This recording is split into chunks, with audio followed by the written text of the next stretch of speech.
You can start. Okay. So you're filming us? Yeah. So it's started already. So my side profile is terrible. Me too. Yeah. So welcome. Nice to be here.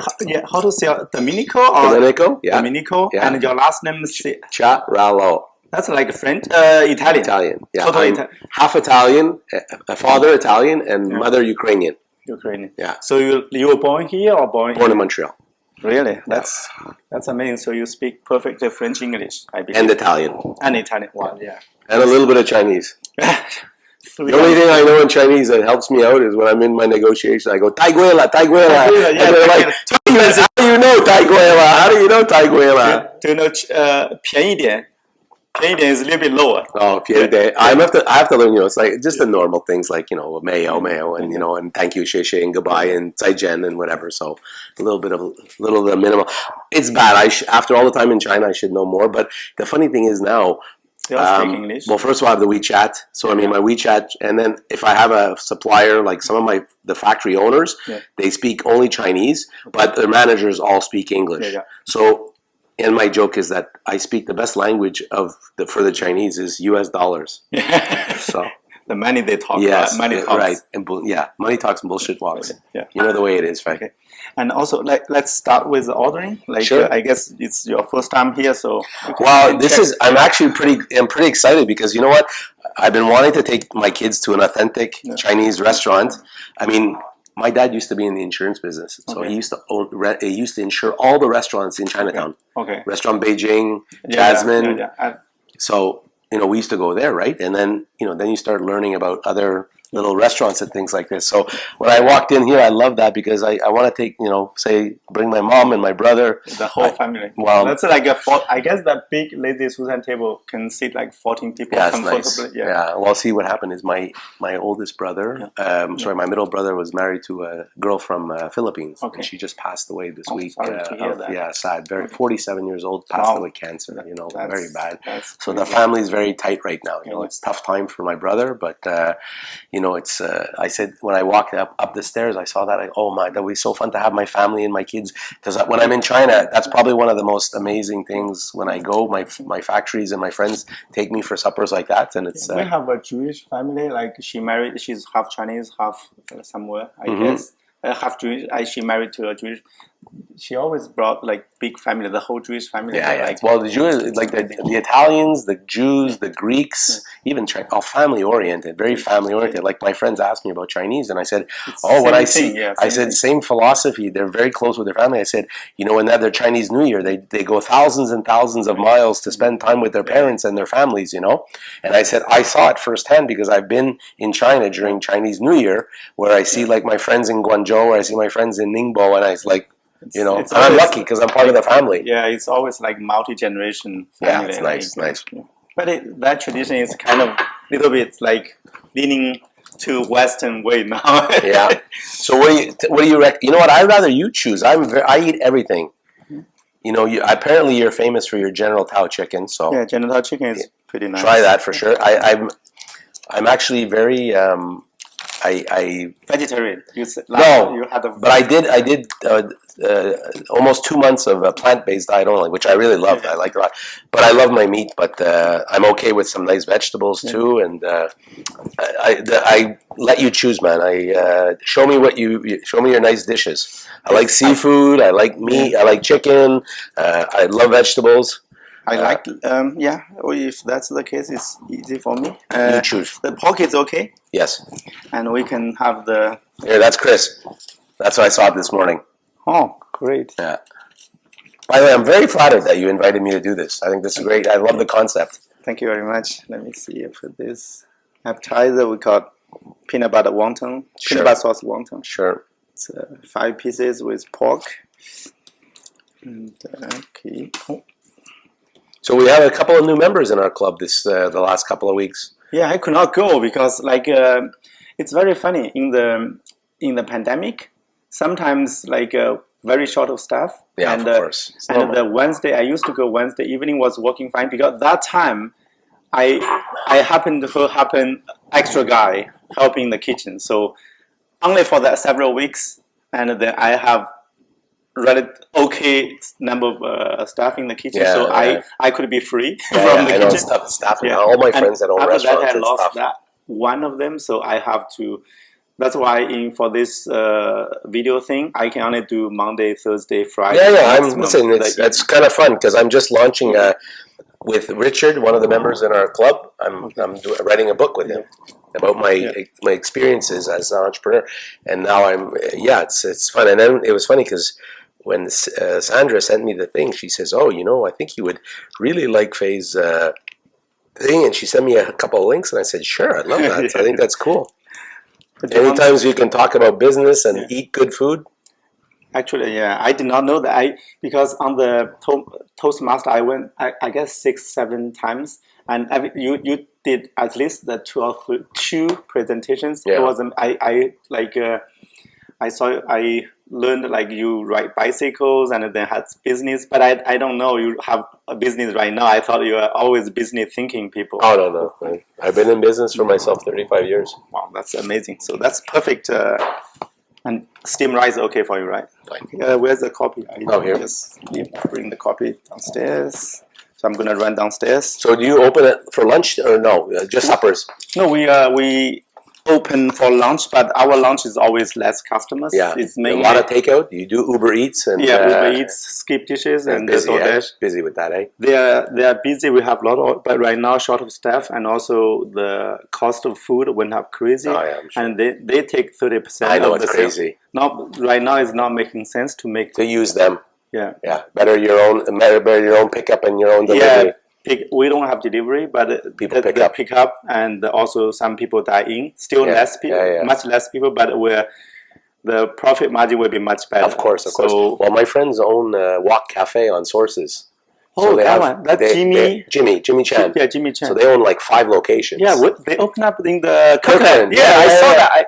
I told them to do that place. They said, should we do that? I go, it was sure. Imperial before. It was terrible. Yeah, it was. Szechuan, the food was brutal. Yeah. Because I live in that neighborhood. Oh, okay. Yeah, so I'm right there too. I just moved back to Point Claire. Yeah, I walked around during night with my wife. We are walking in the neighborhood. I saw, what the hell? It's in the neighborhood. Yeah. And now they've been trying to get the terrace open. I said, this is a nice terrace. But they have no staff. Yeah. So she said, there's Susan is the wife of Jimmy. Yeah. And Jimmy's very well known in the Chinese community. So anyways, I said to her, she says, what do you think of this? I go, you're going to make so much money there. She goes, now I'm frustrated. We had a nice summer. But we couldn't find staff to work because we had all the chairs and we had all the tables. Yeah. I said, where can you go in Montreal and have Chinese food out on a terrace? Nowhere. Yeah, nowhere. It's a beautiful place. I will be right back.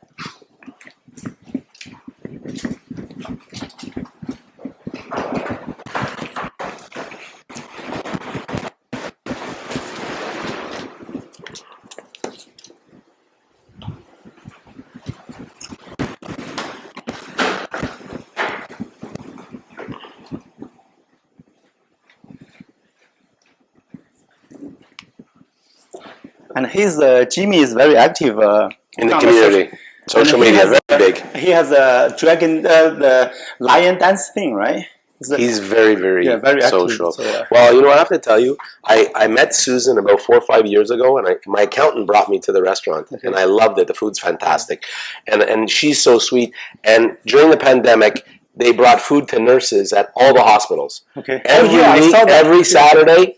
Imagine a table 2 sides like this, just completely filled with 40 plates. Something, 40. It's like so she used to do Lakeshore, the Chinese Hospital, the Jewish, Montreal General, MUHC, the SHUM.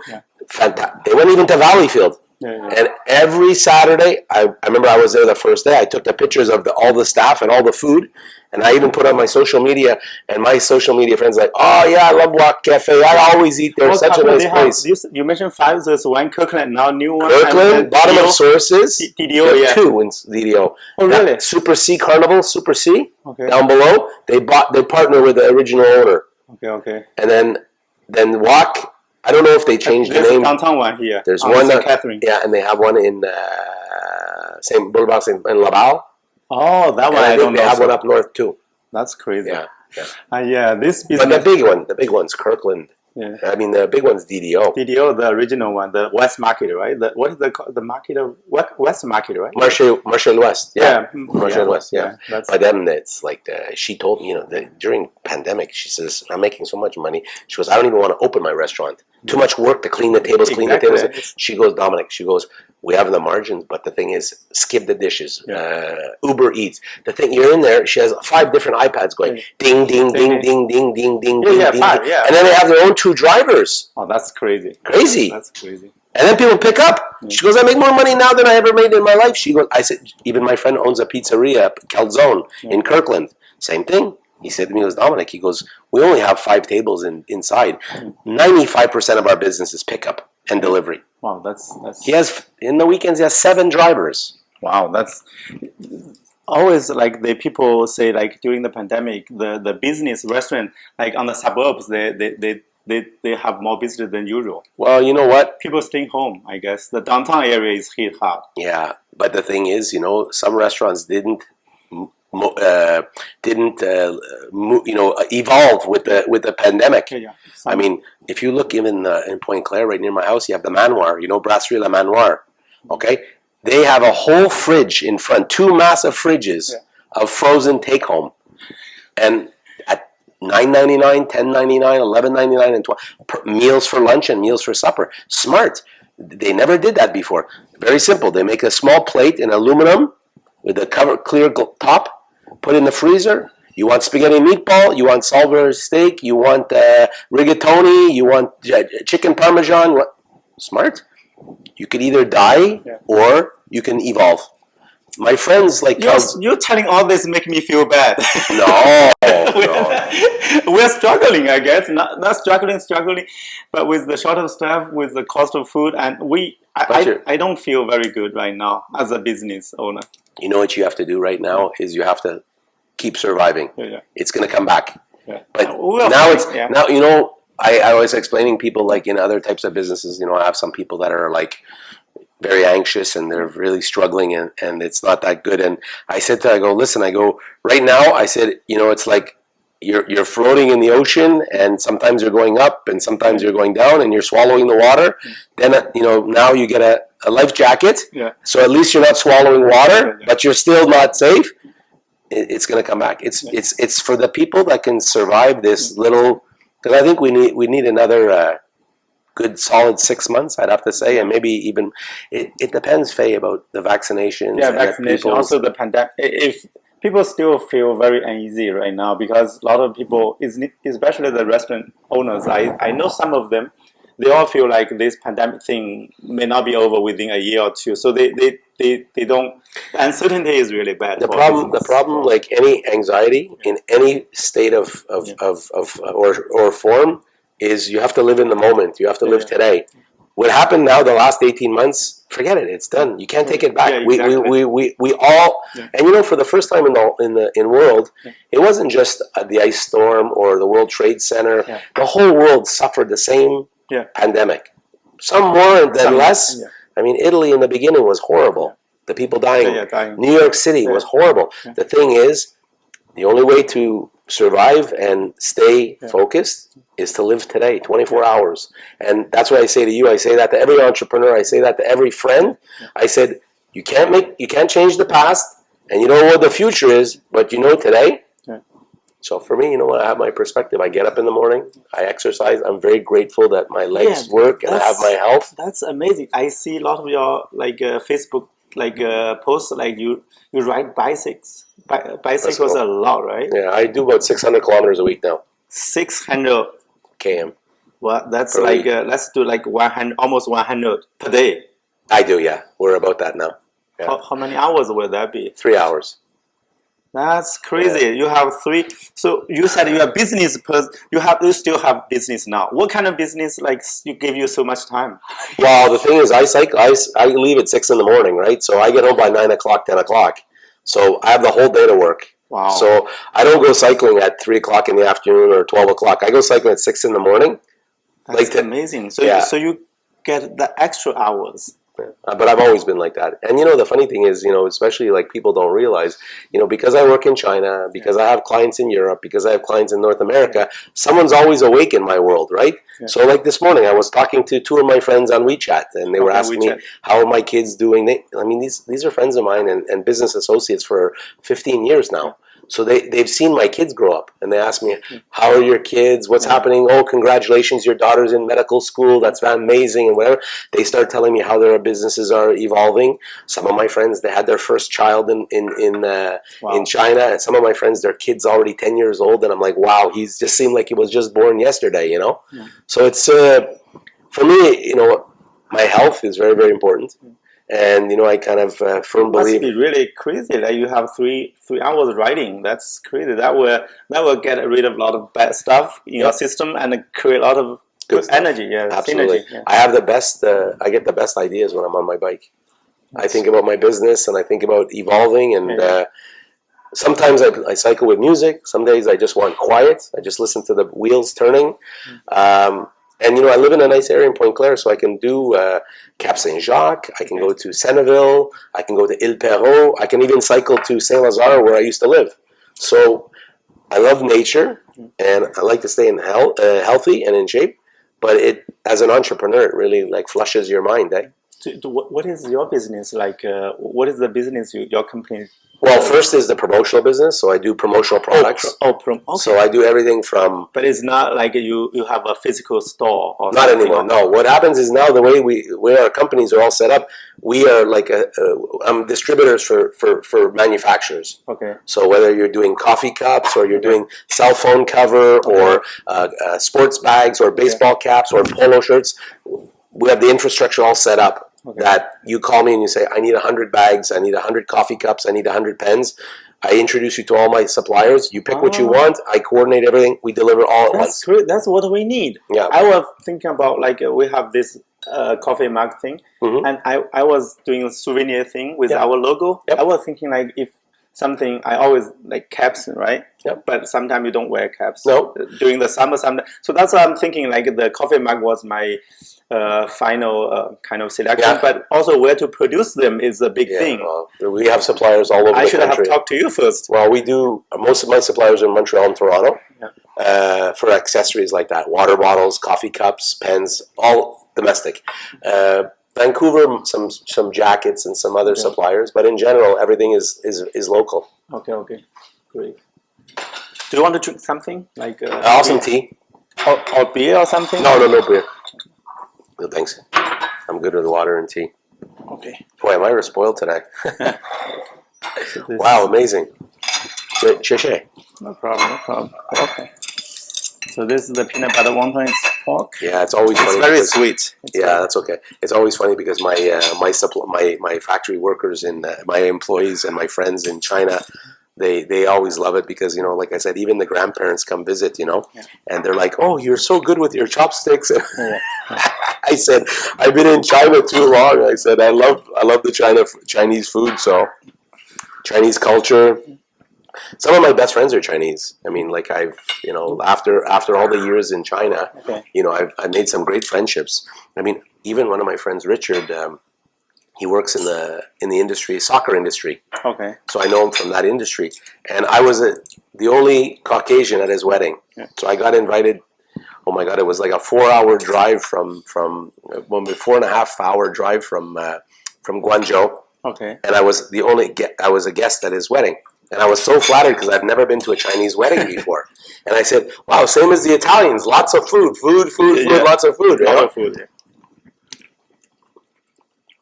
Delicious. I love Chinatown. So, and the nice thing is my friend Richard, his mom is a school teacher. And she teaches English to the Chinese kids. So she's like, oh my God, it's so nice to see you, Domenico. And, I get to practice my English with somebody from Canada. They love Canada, Yeah, Canada has in China, I guess, Canada almost the best in the West. Very friendly. Until 2 years ago, I guess. Wow, yeah. Was a big problem with Canada. No. But before that, everybody loves Canada. Yeah.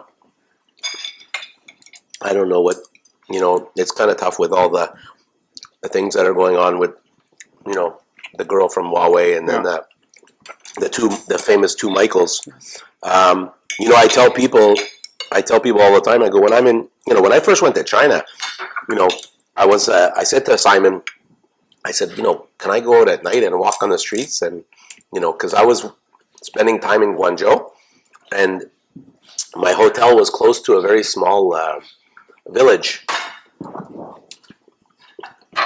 So instead of eating in the, looks delicious.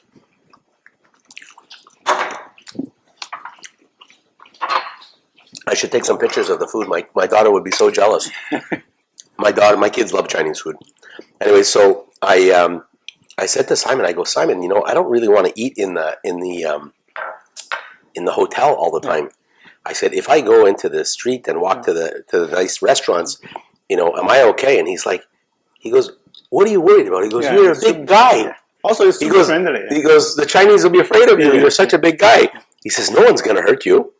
And he says, plus, you know, it's fun because they get to meet somebody from Canada and talk to somebody and whatever. Anyways, when I'm in China for a week or two, you know, I go with my friends for suppers and lunches. But a lot of times I just go in my hotel and I walk in the street, you know. Let me double check the video still running. Everything is delicious. People in China, they're very friendly, especially to like people they don't know. You know, that's like for them it's like 20 years back. Yeah. Like they were more excited to see foreign faces. Now it's everywhere. Even not the big cities, the small cities, even a lot of like foreigners, like different cities. So they get used to. Like 20 years ago or 30 years ago, like you will be really a lot of people like. Oh yeah. You know, it's like. I have to tell you though, when I go to Zhongshan, where my factory is, not too many guailos, as they say. But you know, I'll be in a restaurant, a little kid will come up, ni hao, ni hao, and I'm like, hi, how are you? And you know, it's funny because even some of the people like, can I take a picture with you? Like, with my son? Also show off. Sometimes they show off to their friends. So I'm like, yeah, sure, why not? I mean, you know, I'm very spoiled by my friends and my factories when I go to China. You know, whether I'm in Shanghai or Beijing or Shanghai or Guangzhou or Zhongshan, I've been doing business for 15 years with these guys, you know. So they know me very well. The shrimp looks delicious. It's called salt and pepper shrimps. Oh, nice. We have only 13 of them. I think we got 13. Yeah. Your family? Yeah. It's Wife? Wife? Yeah. Right now it's for small business. Like a lot of owners, they are. Yeah, they have to work. Yeah, I know. The labor is impossible to find these days. What do you have kids? Yeah, we have one 8-year-old. Oh, she's, boy or girl? She was born in Lakeshore. Everything. Right near me. Yeah, like my life. Yeah. Delicious. This is it's called eggplant? Eggplant, potato, bell pepper. It's the potato. Wedges. Excellent. Delicious. Yeah. Sandra like this too. Great. Sandra likes this a lot. Sandra. Oh, Sandra likes that a lot? Yeah, look at this. Is beautiful colors. Beautiful colors. My daughter would be totally jealous. Because for she was a Chinese boyfriend for 2 years. From I don't know where. You know what? From Xi'an. Oh, Xi'an. So it's like for us, like we make like traditional Chinese food, and very this one is not American. Most of course. It is 70% of our dishes on the menu. They are very authentic, traditional. But we call it like a homemade style. Very delicious. We have homemade style. We don't have the big show item, but it's all like regular. But we take care of the quality. I know, I'm used to that. It's funny because my friends ask me about, do they make good General Tao in China? And I'm like, no General Tao. Yeah, I've never seen it. There's no General Tao. I said the only time you find General Tao, Hong Kong. Oh really? Because it's it's West and East together. I said it's not really. I said in mainland China, Ningbo, Shanghai, Guangzhou, no such thing as. When I go to China, my factory knows I like the real chicken, the big chicken. Yeah. You know, with the neck hanging down. Yeah. I love that, right? So all my friends are like, that's so gross. The chicken's like hanging there on a stick and whatever. I'm like, yeah, it's a big nail. Yeah. But I said, you can't eat fresher chicken than that because you call 2 hours before, and they prepare the chicken for you. Yeah, the problem with Chinese cuisine is get too many choices. This eggplant is so good. Yeah. Oh my god! For our menu, I had to decide like what items will be on the menu. It's too many. Like we have almost hundreds of them, but you cannot do everything. So we narrowed down them to only 50 right now. Probably 50 items on the menu. Are you a fan of Gordon Ramsay? Yeah, we like when we came. When I came here, I was 25, 26 years old, relatively early. So now what, you're 30? 42. I'm not hiding my age. Oh, you don't look your age. Do I look 57? No, you don't. I hope not. I work very hard at it. You work really crazy. And no gray hair. Ride bicycle like that. I used to run from my home in Coquelin to the Point Claire train station every night, 3 or 4 nights a week. Okay. Like I did on the Google Map, about 10 kilometers back and forth. It was really hard because I was listening to some music and it's boring and relaxed. So, but I don't know, the bicycle in 3 hours would be crazy. Like goes fast. Goes fast. Yeah. Like yesterday, I went with one of my friends. He used to own a restaurant in Saint Anne de Bellevue, and he met me in Point Claire, and then we went to the Circuit Gilles Villeneuve. So we rode around the track. Okay. So it's about 30 kilometers there, 20 kilometers around the track, and 30 kilometers back. So we did like 80 kilometers. So 2 people, much easier, right? Because you have a companion. You have people. I like cycling by myself. Really? Yeah. I find. I like both things. Yeah. There's days where I like friendship. Yeah. It's not fun cycling every day with somebody. Yeah. And it's not fun cycling, it's like a bit of both is nice. I guess bicycle, like running bicycle, is not too hard on your legs, but running is very hard on the legs. So that's why I don't run. Yeah, exactly. Because all my friends that run, they have ankle problems, knee problems, and hip problems. Yeah. And my friends are very good athletes. The thing is, at 50 years old, they're getting knee replacements and hip replacements, and it's all because of running. The way I saw you have. Like I knew from the Toastmaster, you were like a big fan of biking. So like that's amazing. Like for me, I grew up in a village, like Jiangsu village, really poor. So the only bike here is the way of workout, right? But at that time, 40 years ago, 30 years ago, bike was the only way to move around. Exactly, the only way to move you from point A to point B. Yeah. So my family in the village, our only bike was like when I was 7, 8 was the Deutsch from my mother's wedding. So it's from mother's side. Oh my God! It's on the wedding for the wedding. So when I cut the memory already, like I was a third of the siblings, the youngest. Okay. So my oldest brother 7 years older than me. So that means 7 years plus when I was 5, 6, already 12 years old. Already the bike, the bike or 10. Even when I was senior high school, that's still the same bike. They had nothing. That's only from the gift from the mother's side. Wow. Yeah, so that's amazing though when you think about it. And the bike is I really fascinated because that's the only bike for the whole family. So it's an interesting story because like especially today, people. I mean, bikes can be very, very expensive. Exactly. And when you think about it, whether it's for transport or for exercise. As long as it's got a chain and 2 wheels and the pedals work, it's just a bike, right? Yeah. Okay, some bikes go faster than others, some are lighter than others, but essentially it's like a car, right? Whether you drive a Ford or you drive a Ferrari, it gets you from A to B, right? Yeah, the problem is like if we have a relative from other village, they had a wedding something, you have to go 20 kilometers or something, the distance. Or 10 kilometers. So the parents have to take a kid with them. So you have to put the kid on the back. I know, I see it all the time. Yeah. And the one family has only one bike. So we have to borrow bikes from neighbors. Oh, yeah. So everybody can go. Yeah, everybody can go. So this is kind of a parade. Like 3 bikes from the same family carrying 6 people. That's crazy. And it's funny, we're very spoiled in North America. Exactly. We never think of those things, When I came here, I saw people like like with everything geared up with your stuff, your clothes, the what is that? The outfit of that kind of bike, professional bikes. Yeah, cycling outfits. Cycling outfits. Spandex. Yeah. It's crazy. People dress up like that, and also.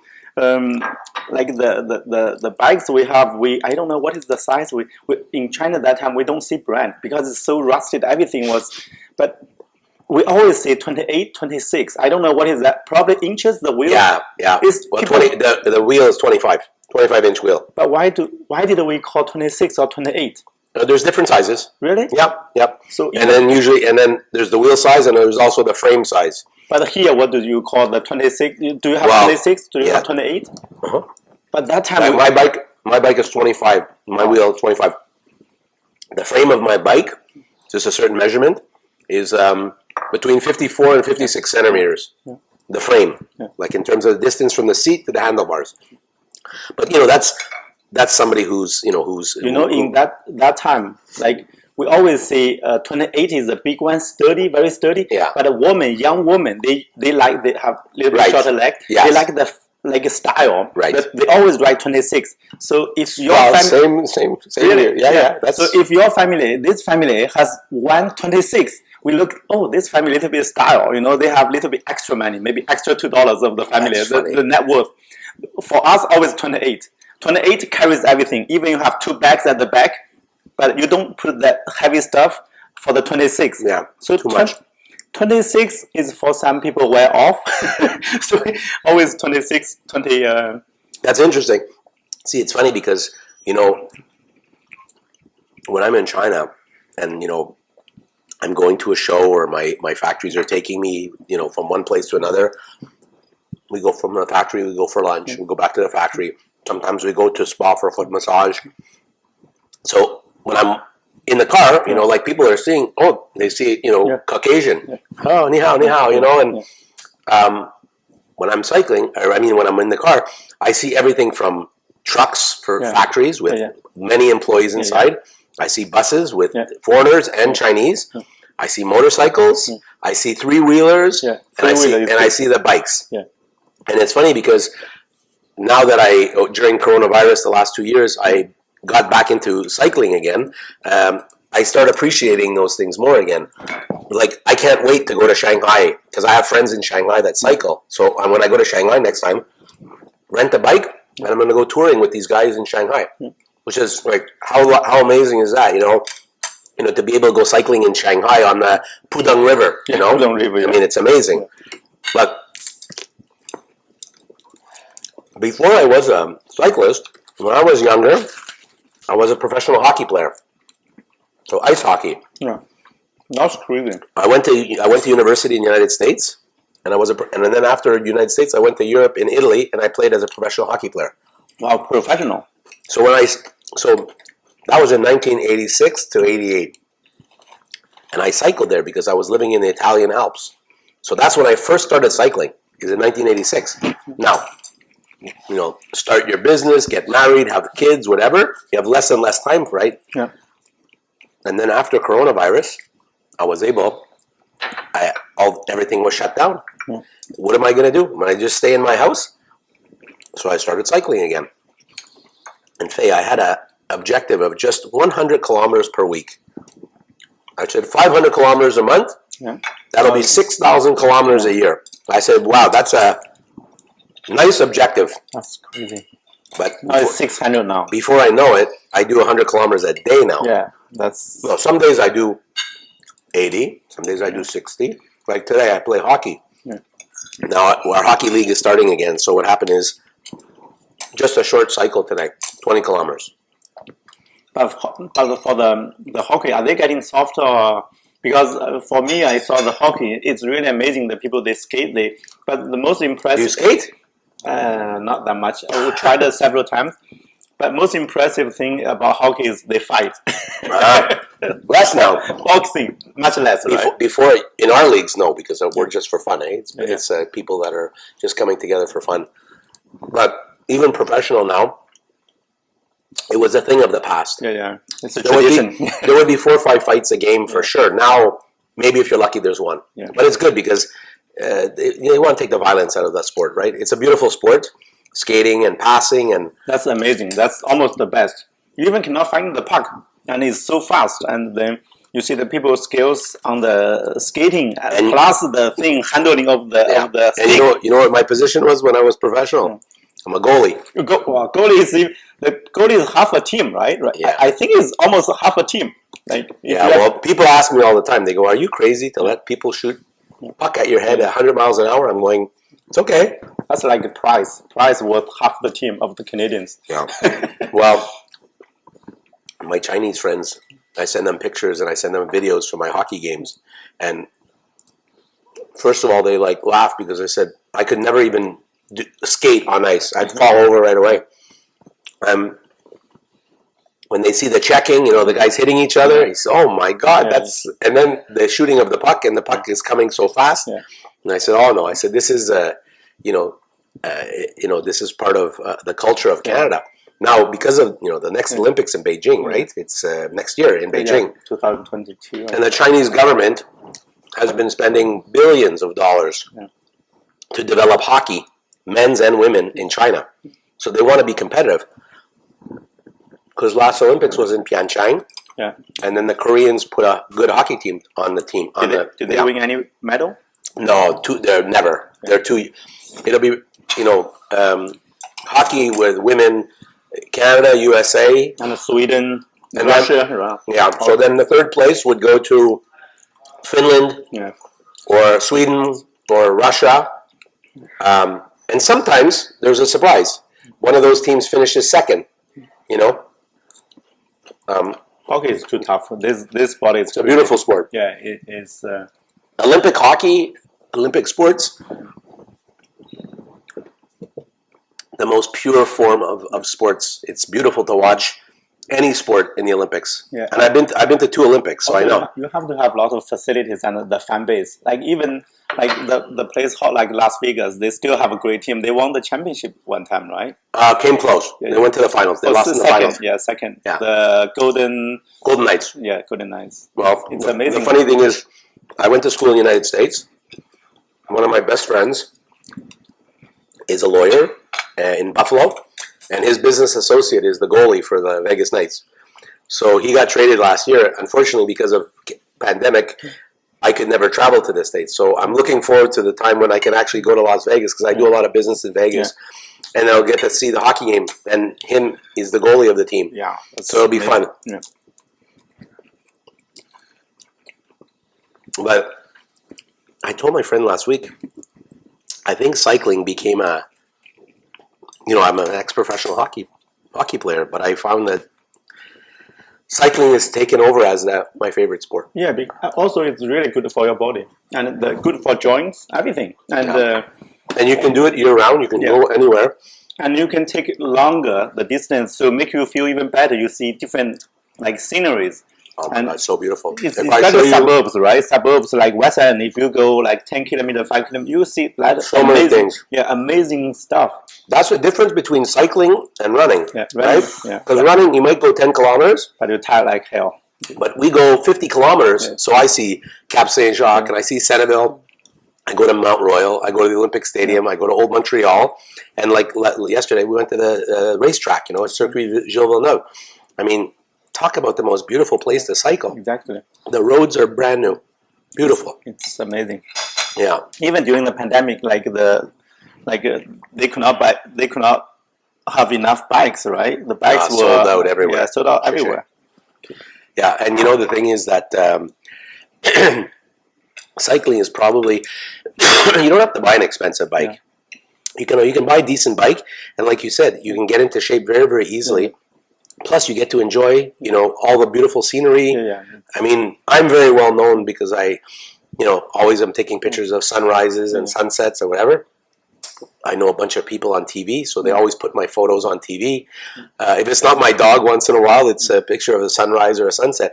And my friends will be calling me up, and they'll say, "Hey, I just saw you on Global TV. Oh, I just saw you on CTV. Yeah. They used your picture of the day." And I'm like, "Yeah," I said, "I'm out a lot, so I take some amazing pictures." Yeah. Especially you get up early. You see the quiet morning with the sun rising.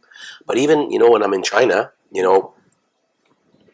I don't see much on the mainland, but I've been going to Sanya for.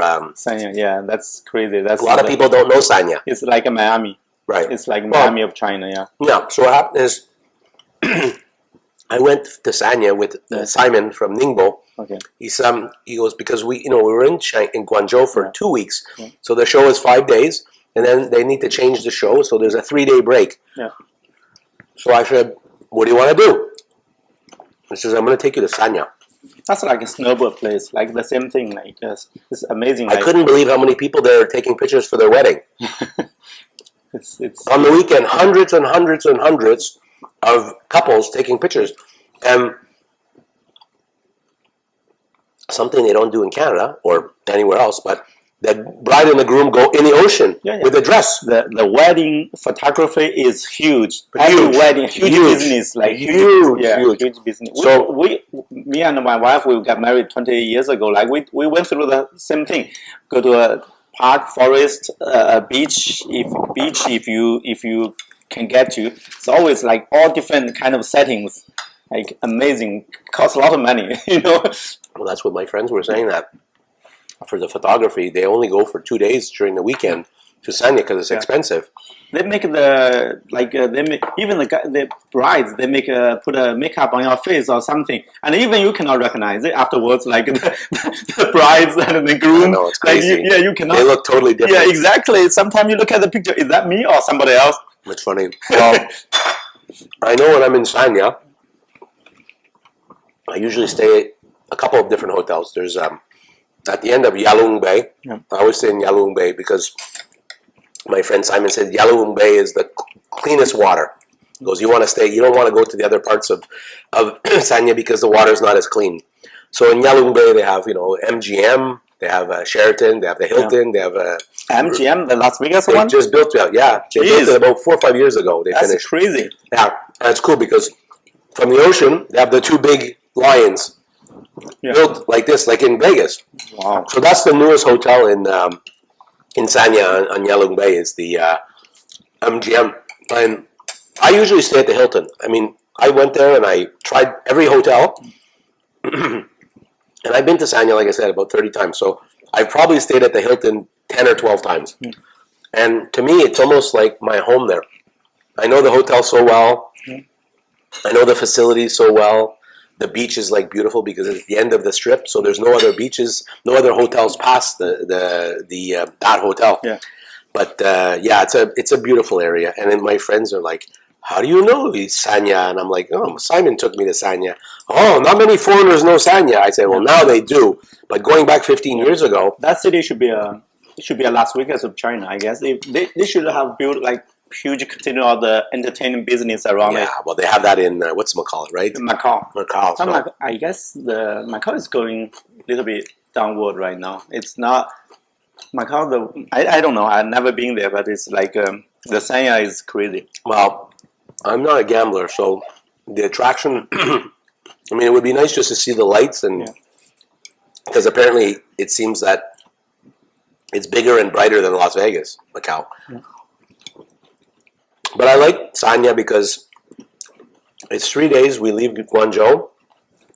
We fly there in 1 hour. 40 minutes or 35 minutes in a taxi brings us to the Hilton. And then we spend 3 days just relaxing. With my business partner, coming with new ideas, having nice meals, whether it be in the hotel or in the village. And, just walking 2 hours on the beach, all the way to the other end and then back. Just talking about, what about this, how about this, and what about this? And it's just like, and then, like you're meeting people, other foreigners, Italians, Russians, and you're also learning about their business and exchanging ideas and saying, hey, maybe I can help you with your business in Canada, or maybe you can help me with my business in Italy, So going to China is very inspirational to me all the time. I love China. It's crazy. I grew up there. All these cities you mentioned, never been there. That's funny. It's I only heard of them on the news or whatever, the videos. I grew up in the village, the primary school, and then the town. We call it small town. It's a countryside as well, crap place. So that's junior high school. Senior high school is a county. It's a small, the district of a city. Yep. So all the first 11 years I was in the countryside. So my university in Tianjin. So that's the first big city I went to. When you went to the real city. Wow. So I graduated from the University of Tianjin. I went to the first job in Shenzhen. So that's a big city for sure. Shenzhen is a big city. After that, I immigrated to Canada. So anywhere in China, the cities, whatever the big places, I never been there. Like I never been to Great Wall, and in my whole life, even till today. It took me 13 years to go to the Great Wall. Yeah. We went in 2018 after the Pyeongchang Olympics. Yeah. I asked my friend because a friend from Vancouver came with me, and I said to him, I go, we want to go to China for a week. We did Hong Kong, Shenzhen, Guangzhou, Beijing, Shanghai, and Xi'an. Terracotta Warriors, right? Yeah, it was beautiful. Yeah, it was nice. I had never seen the Terracotta Warriors, and I never walked on the Great Wall. So I went with my friend. So I said to him, Hong Kong I've been many times, Shenzhen I've been many times, Guangzhou I've been many times, but he had a great time in those places. But then when we went to Xi'an and the Great Wall, it was new for me too, and we had the most fun. I mean, talking to people on the Great Wall. I can only go there after I'm retired. Nah, you can go now. But you still have family there, right? In China? No, all my family from Most the village, here? still the poor village, still the village. They're still my parents, they're in their 70s. Their body all worked out, worked up like before when they were in their middle age time. And So your parents aren't here? They didn't come here? No, my in-laws they're here. Oh, just your in-laws? Yeah, in-laws they're from city. So I'm from the village, really poor village. Even today, very poor. And so their body really kind of. My mom is like the back hunchback. Yeah. Because of at the harvest time, you just do not have time to stretch or stand up. Yeah, so the whole life crazy, is crazy. Eh? Whole life. People don't realize how hard. I always say I said all the time. I said, you should see how hard the Chinese people work. Yeah, exactly. I said, you know what? I go, you don't realize it. I said, even the factory, you met the factory people. They are young people from my home fellow villagers. Because when I was lucky to go to university school, normally after 5 plus 3, 8 years of education, all my fellow guys in the buddies, they all went to when they're 15, 16 years old. Yeah. They all went to a factory in Shanghai, Nanjing, Changshu, Changzhou. Like the Jiangsu is the powerhouse of the factories. Yeah. So they all went to the cities, and then when they're 15, 16. Yeah, I see it. I see it in see it. But one thing I have to say, I work like 7 days a week, and then 14 hours. And I tell my friends, I go, the Chinese work so hard, and I said, when I walk through the factories, they're always, they don't complain. They don't complain. They're actually happy. They're always smiling and they're laughing. They're happy to have a job. Yeah, make friends, new friends from different provinces. Yeah, like they have different dialects. They're making fun of each other or some kind. Like I look at my factory, and when I go to that factory, the owner, they know me because. I launched this product in 2010, my sports dryer. Yeah. And it's 11 years I've been working with the same factory. And all the employees have been there 11 years. They know me. Yeah. They they call me the RocketMan because of my dryer. Yeah. So I'll go in and, the owner of the factory, he loves me. I mean, he says to me, his manager says to me, when you come to town, you're the only client, the only foreign client, and even Chinese client that he invites to his house and has a big party for you. And so he brings all his friends, like you said, Lazy Susan, 15, 20 people, the wives and the husbands, and it's like, Gembe, like the whole time, okay, but have another beer. And, it's like, my manager says to me, she's, Mr. Lua doesn't bring any clients to his house. And he has the wife that's a school teacher, and the son works in he's one of the management in his company. But my manager said to me, he goes, we have no foreign clients that ever come to a private party like this. So you're very, very special. So this is a relationship that I have with them. They don't, my factory doesn't look at me like money. They look at me as a friend and a relationship. And that's why I stayed with them for 11 years. I can trust them also.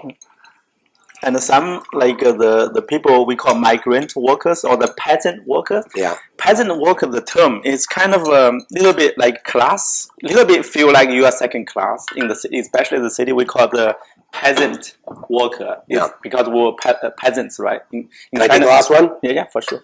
Because in China, you eat this all the time. Yeah, for sure. Yeah, in China, because we don't have farmers, right? You are we are the peasants because we kind of have very small land. So the peasant worker, they're kind of second class in the city because we speed, we do, the countryside people from villages. So all my buddies, like in the village, like some of them killed long time ago. Wow. They went to the city, they make trouble. Sometimes they feel mistreated. Sometimes their pride was hurt. A lot of times they want to give them to. If you are friends, they're nice to you. But if you're strangers on the street, you dress up poorly, like not fashion, people, these peasant workers. So they give you the look sometimes. Some people, they feel hurt. So it's a little bit half-half. Some people, they went to the city, like my fellow villagers, the buddies. They went to the city. Some of them, they follow rules, comply to like put their head down to work really hard. And some of them, they feel mistreated. Some of them make trouble. I guess at least the village, like every time I went back, even the university time, like they were only 20. Some of them killed already. They got trouble in the city. He killed somebody, went to jail. Even my buddies, we used to have 3 or 4 kids together, same age, went to the school, we fight with each other at the time. One of them went to jail for several years in Shanghai, and some other kids some could be very tough guy, big guy, so the leader fights.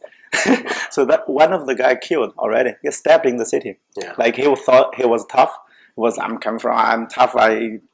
But some people just get even tougher. Yeah, there's always something. Yeah. And one thing I noticed about, even before I came to China, when you're in China, especially as a foreigner, forget about being a Chinese national, but just as a foreigner, you have to be very respectful of the country and, don't start any trouble. Or me, I'm very, very quiet. When I'm in Guangzhou or I'm in Shanghai, whatever, I'm with my partner or I'm with my associates. I see somebody, ni hao, cai jian, ni hao, have a nice day, goodbye. Nothing. Even in the marketplace when the guys are following you, you want to buy a T-shirt? You want to buy a T-shirt? You want to buy a T-shirt? And you're like, mayo. Yeah. And they're like, you want to buy a T-shirt? You want to buy a T-shirt? And then sometimes they walk with us 15 minutes. A T-shirt, okay, no T-shirt, okay, watch, okay, no watch, purse. And it's like, mayo, please, like enough, mayo. And they keep coming, and they think, okay, if I'm going to follow this guy for a long time, he's eventually going to say yes. Yeah. But anyways, it's an interesting lifestyle, and like I told you, I'm one of the people that I like the culture, I like the food. I mean, my business today only exists because of my Chinese factories, and the products I can source there, and unlike Vietnam or unlike India or whatever, I can get anything I want in China. Yeah. So if I want coffee cups, I can get coffee cups. If I want rocket dryers, I can get rocket dryers. If I want bicycle parts or bicycle water bottles, I can get in China. You can get other products in India that are very specific, like textiles. Yeah. You can get, there's a lot of factories going to Vietnam that are, even people that own factories in China are buying factories in Vietnam because the labor costs are less. Yeah.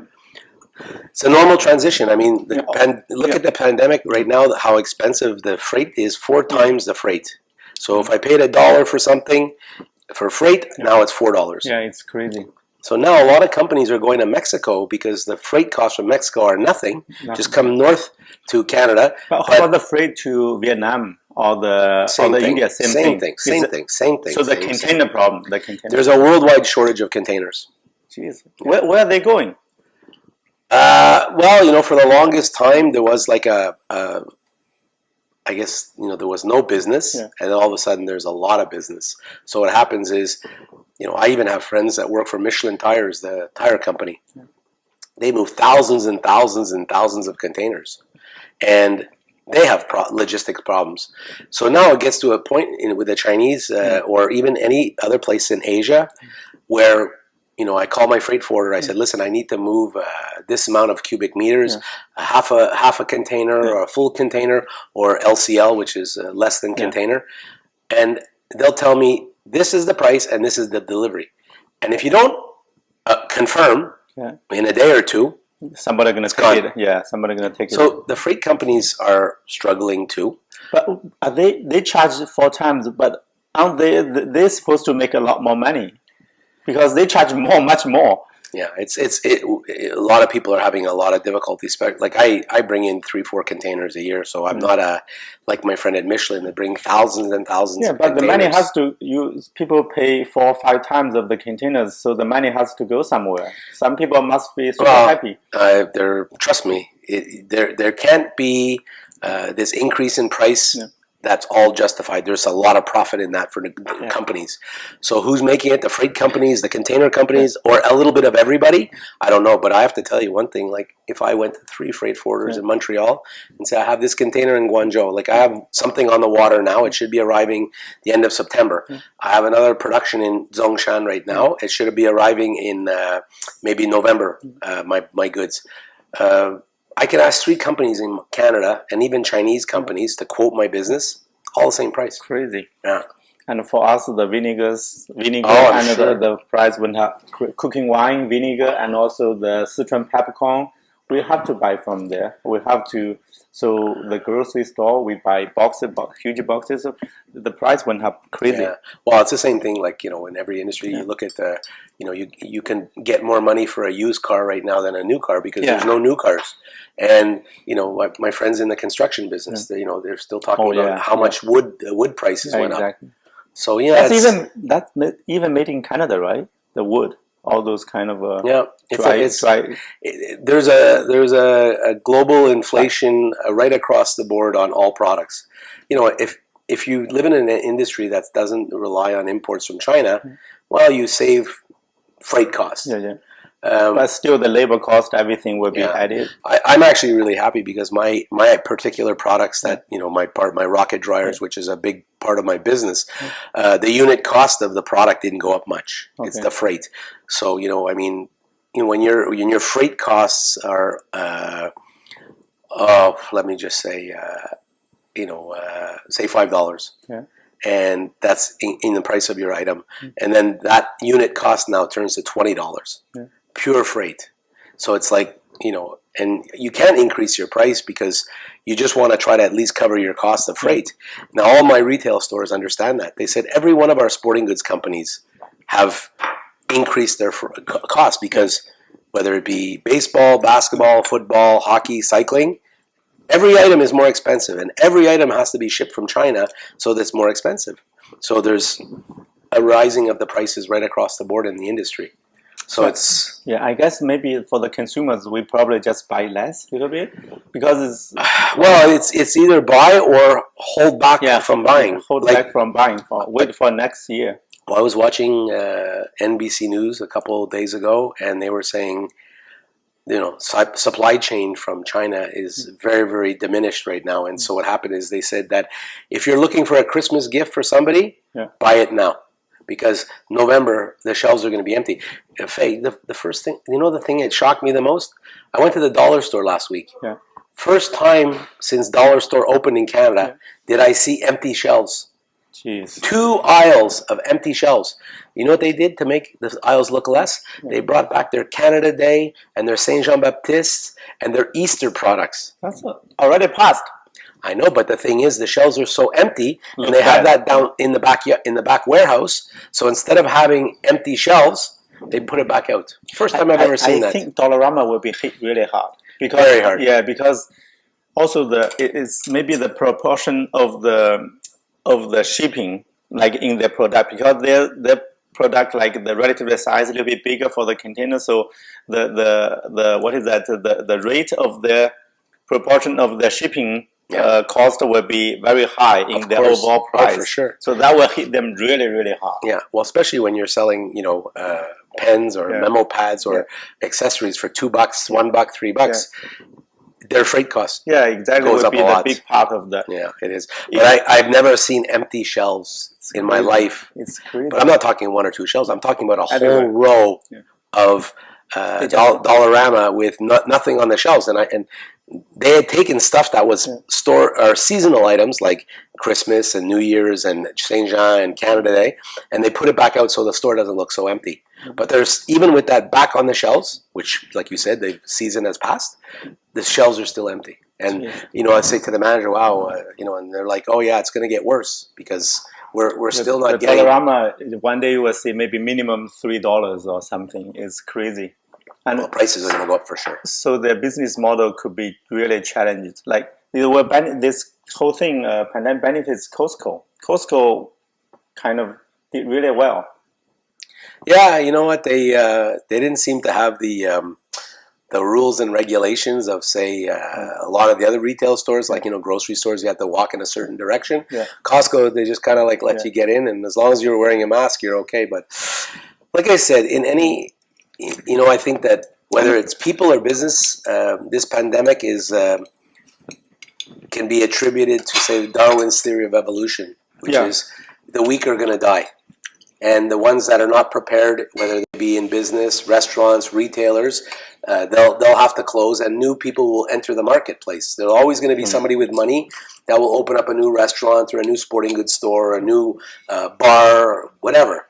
So this pandemic is just But if you are the business get pushed out or eliminated, that's brutal. A lot of that. Faye, I have friends. One in particular, he had an Italian restaurant on Saint Denis in Duluth. 35 years in business, a very, very well-known Italian restaurant. He just closed his doors. He says, "Enough is enough." He said, and he owned the building, so he didn't have to pay. He owned the building, and it was paid for. And it was still too much stress for him. And he said, "You know what? I don't need this stress. I have to take care of my health. I have to take care of my family. And that's not worth it to have this stress level with this restaurant." But if you have to make that decision, you have, for that kind of business, you lose at least $500,000 easily. He lost a lot of money. Yeah. I mean, he and the crazy thing is, he sold his business at the earliest stages of the pandemic. So the real estate market didn't go crazy by then. So he probably now could get triple the amount of money for his building than he got at the beginning of the pandemic, because the housing market and the retail market didn't shoot up at the beginning of the pandemic. It happened within the last year. It got insane. I mean, look in Point Claire, you see houses, they want $1.5 million for a house that you're going to take a bulldozer and you're going to knock it down and build another house. So you're spending $1.3 million, $1.4 million just for the land, 10,000 square feet, 20,000 square feet, because the house is scrap. They're going to knock it down. So it's tough. I mean, I had a lot of friends close their businesses. I have people that have, as an entrepreneur, people that have a personal training business, a coaching business. Yeah, that one is very, very badly affected.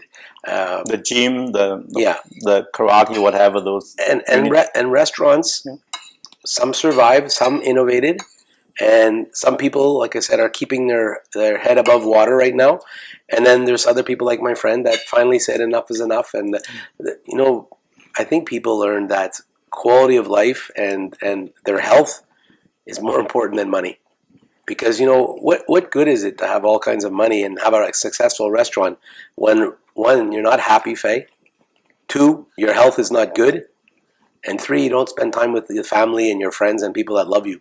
What's money for all that? Yeah, but for some families, they just started having the small business, but their family income was not good, so they will barely keep the family afloat financially. Yeah. But if they get hit by this, that would be tough. Especially they borrow money for their business. Of course, that would be devastating for the family. In a lot of cases, your friend, I guess, probably well off already.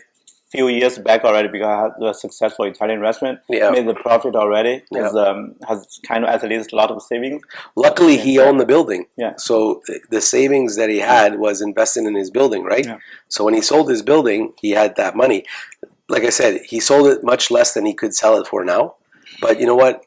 you never know what's going to happen to the retail market. That's the commercial building, not a residential, right? Commercial, even the commercial building, the price wouldn't have a lot as well. Yeah. Really, I thought it was only residential. In an area like, I mean, there's a lot of places for rent, à louer, but the real estate. I mean, there's always someone with money that's going to buy real estate. Someone's going to has to sell it low, and then someone's going to buy it, and they'll buy and buy and buy. I mean, when you look at this location of his place, Duluth and Saint Denis, it's the whole street where they have the bring your own wine restaurants. So is any the MacArthur, the Prince Arthur? That same thing. That's Duluth is a little bit north of Prince Arthur, but when you look at Prince Arthur and you look at Duluth, it's all the bring your own wine, and Thursday, Friday, Saturday, Sunday, there's lineups everywhere. When life is normal. So that's crazy. You have Saint Laurent and you have the Saint Denis, right? So it's kind of that two streets in parallel. Yeah, it's a lot of business there. Yeah, I mean, there's some really amazing restaurants, whether it's seafood or there's Greek or there's Italian. But the fact that these areas, instead of having to spend a lot of money on a bottle of wine, in a restaurant, you bring your own, and you pay a little bit of a tip to the waiter for it. What is the I always go to that Italian restaurant on the Saint-Laurent and the Brunswick. La Scaroli's? Yeah, Scaroli's. Yeah. That one is amazing. Yeah, it's a good restaurant. Yeah. They build tents now. They build tents. Well, innovative, right? They put a heater and they put the tents. My friend's restaurant on Duluth and Saint Denis, similar to that. And at one time he wanted to come to the West Island, 10, 15 years ago. And he decided, no, I'm going to stay downtown. But the West Island, there's a lot of advantages because there's parking everywhere. Yeah, parking, yeah. That's the big thing. When I tell you I'm going to meet you at a restaurant at 8 o'clock and I live 5 minutes away, pretty much I just have to leave 5 minutes before and I'm going to have a parking spot and I'm going to be on time, right? And if it's an accident or traffic or whatever, it's not going to be that bad. But you come downtown to Montreal and you have to try to find a parking spot. Yeah. So when I got to your place, I went around the block 3 times because I know this area. And the way they made the bike path and the walking path, they took away a lot of parking spaces. Yeah, a lot of parking for the bikes. And they did that. They did that on Duluth too. So my friend's business was impacted by that as well, because then less cars can park. Less people go. So less people go, and then someone who goes. They drive around in a few minutes. They can't find it. We'll go somewhere else. It's tough, very tough. Your lunch was fantastic. Thank you. Yeah, I loved all 3 dishes. Every dish was good. Yeah, the Montreal, they made just very friendly to bikers. Yes. In downtown area, like the mayor of Montreal did that. She wanted to make the cyclists happy. Yeah. So I'm really into the bikes because I have a lot of stories related to bikes. So in the village, when I guess it's like what is that? What is the term called expression? We learn how to ride bikes. They just throw you on the bikes. We learn how to swim. They throw you. What is that? Survive or something? There's an expression. Yeah, I know what you're talking about riding a bike. It's as easy as riding a bike. Yeah. Yeah. We learn how to swim. They just throw it to the pond. Yeah. And then we don't have training wheels. Yeah. And the scary thing is when we were 7, 5 or 4, all the kids, young girls and boys, they will have their crazy, really old 28. We call 28 bikes, and we can only do doing the triangle part, right? We do that like that, not above that bar. So we get. Everybody was falling, we have bruises everywhere. And also the pedals, like a regular pedal, you have the thing, the flat part that you hold your foot, and we lose that also. There's only a stick there, and it's sharp. And one guy, 7, I believe we were 6, one boy, the thing just went through his cuff, oh my God. The pedal, the metal, through 2 holes, through. It's the kind of just blood everywhere, but it's fine. We have no hospital. They burn something, put the powder on both sides, and then it's fine. Oh my goodness! And that's majority of the bikes. We do not have the pedal. It's just a stick. When I'm in China now, next time I'm going to start looking at things like that. But 20 years ago, when the economy of China's economy went up crazy, so they produced a lot of good quality brand, even the top brand like bikes. So everything is there. But for that time, our bikes, when I went to the senior high school in the county is one level below the city, is opposite in the United Kingdom. So the county is countryside as well. But the people, the students, the senior high school, all the girls, all the boys in the class, they live in the county. So their parents, sometimes they are workers. That time has factory. So they thought they are city people. We are the village people. They thought they were the city people already. But even though they're still country people. Yes. So they ride 26, always 26, nice, have like the cities, the leather, something kind of pseudo leather, something nice. Yeah. And what we had, like I had like the 28, first of all, they have 26, they have little basket at the front, and it's nice. The girls, I think they felt pretty good. So for us, I was really humiliated. Like time you feel like my bike was huge, like 28. Yeah. There's no cover for the wheels, front, back, no covers at all. Yeah. And then you have the bell, right? Like the ringer. Ring. Yeah. And at that time we were always like, because the chain, everything was there. There's only chain, and the pedal, no that thing, flat thing. Yeah. So we always joke like the whole bike, only the bell doesn't make sound. Everywhere else making the sound. The thing that needs to make noise doesn't make noise. Make noise. The bell doesn't work. When you press, that time was you press, no sound come out it. But when you ride, and everywhere else making the noise. It's funny. And it's really funny. And we have a huge bridge to cross. Like every time we ride there, we have no brakes. No brakes. No brakes. Oh, so only the two wheels and the chains. Yeah. That's seriously. So we have to use our feet to put in the front wheel, and you have to stick there to slow down. Sometimes you have to be very careful. Of course. If it's too fast, so I was really master of speed at that time. So we have to control the speed on the top of the bridge, and so we have to keep the speed really slow. Then you feel you won't be able to stop. I'm sure. I feel the heat of my foot, but if you too fast, sometimes your foot can get into stuck inside the spokes. That's really dangerous. So. See, the things you're telling me, I can never imagine that. We're so spoiled in North America for all the things that we have, and I got a lot of skills on the bikes. I'm sure. And sometimes we ride without hands on the bar, so everything. And then but every time we go to the county, kind of little bit city. We don't call them city, but they thought them city. So every time we go to the campus and you see the nice bikes, and as the kids from the village, you feel ashamed.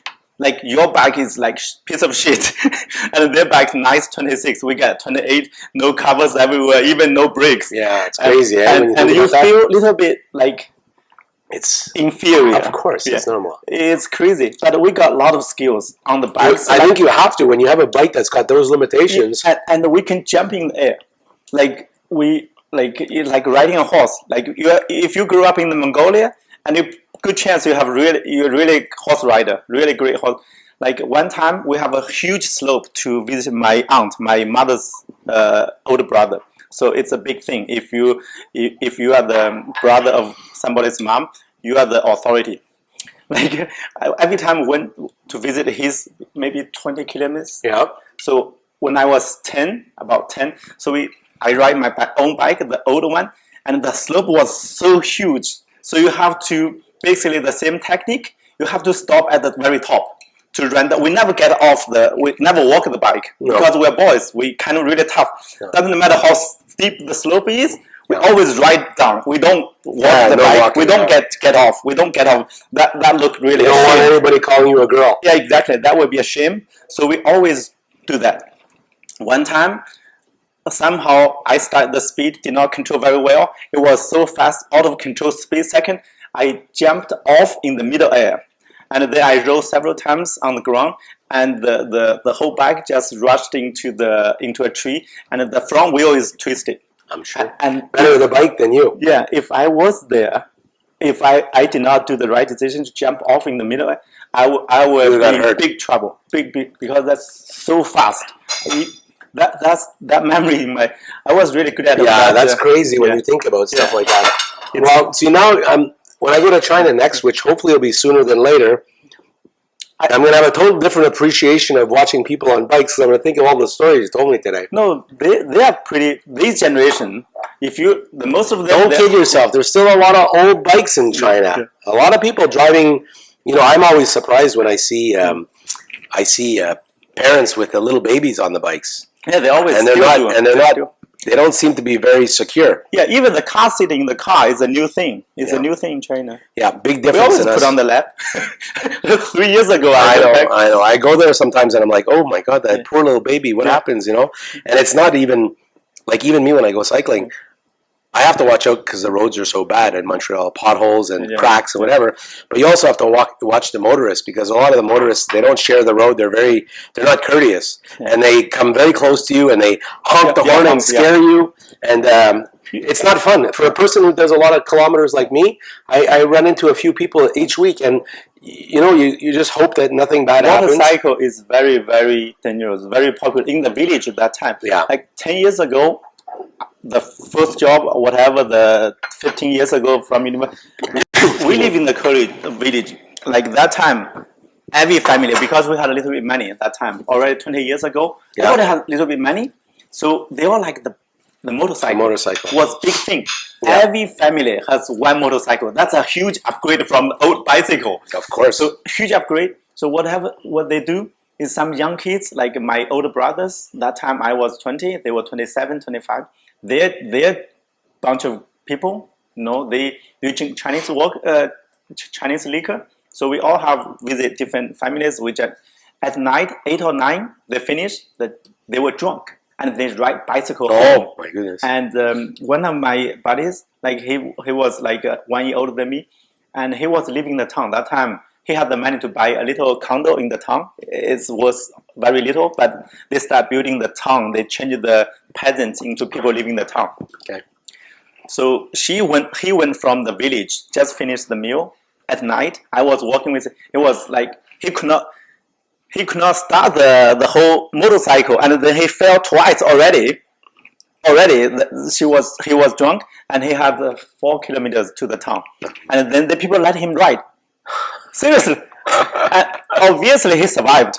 I saw him several days after. Oh my goodness! He's lucky. He's lucky he survived. And the people let him go. They knew he had too much to drink. Yeah, and I saw him fall 2 times already, just getting start that thing, and then he fell, and then get up again with a motorcycle. He's lucky he's alive. It was big motorcycle, and we have big motorcycle. We have the smaller one for the ladies. And they are not compatible. And they have the scooters. Yeah, they have scooters, moped, whatever the thing. Yeah. And that was big one. And that time, 20 years, a lot of young people from different villages, we heard them, they were drunk or not paying attention. They just ride the motorcycle off a bridge, just dead on scene. Oh my God. It's That's very crazy. wild, very wild. Crazy. And even they got a lot of money. Even the village right now, some people, they have money to buy a car. So my close relative, so my father's sister, her family got 2 cars. 3 years ago, I took my daughter first time when she was 6 back to my village. China. Yeah, to China, to the village. So like they were really living well. They had 2 cars.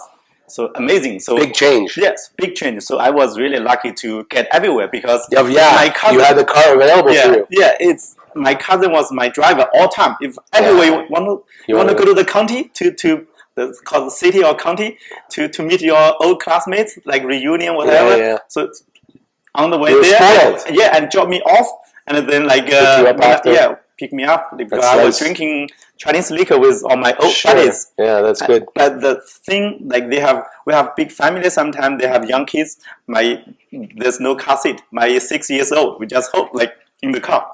Like it was like my daughter was always like sitting next to me or on my lap. Like nice. Everywhere. Did your wife go back with you, or just no? Only me, because our village was.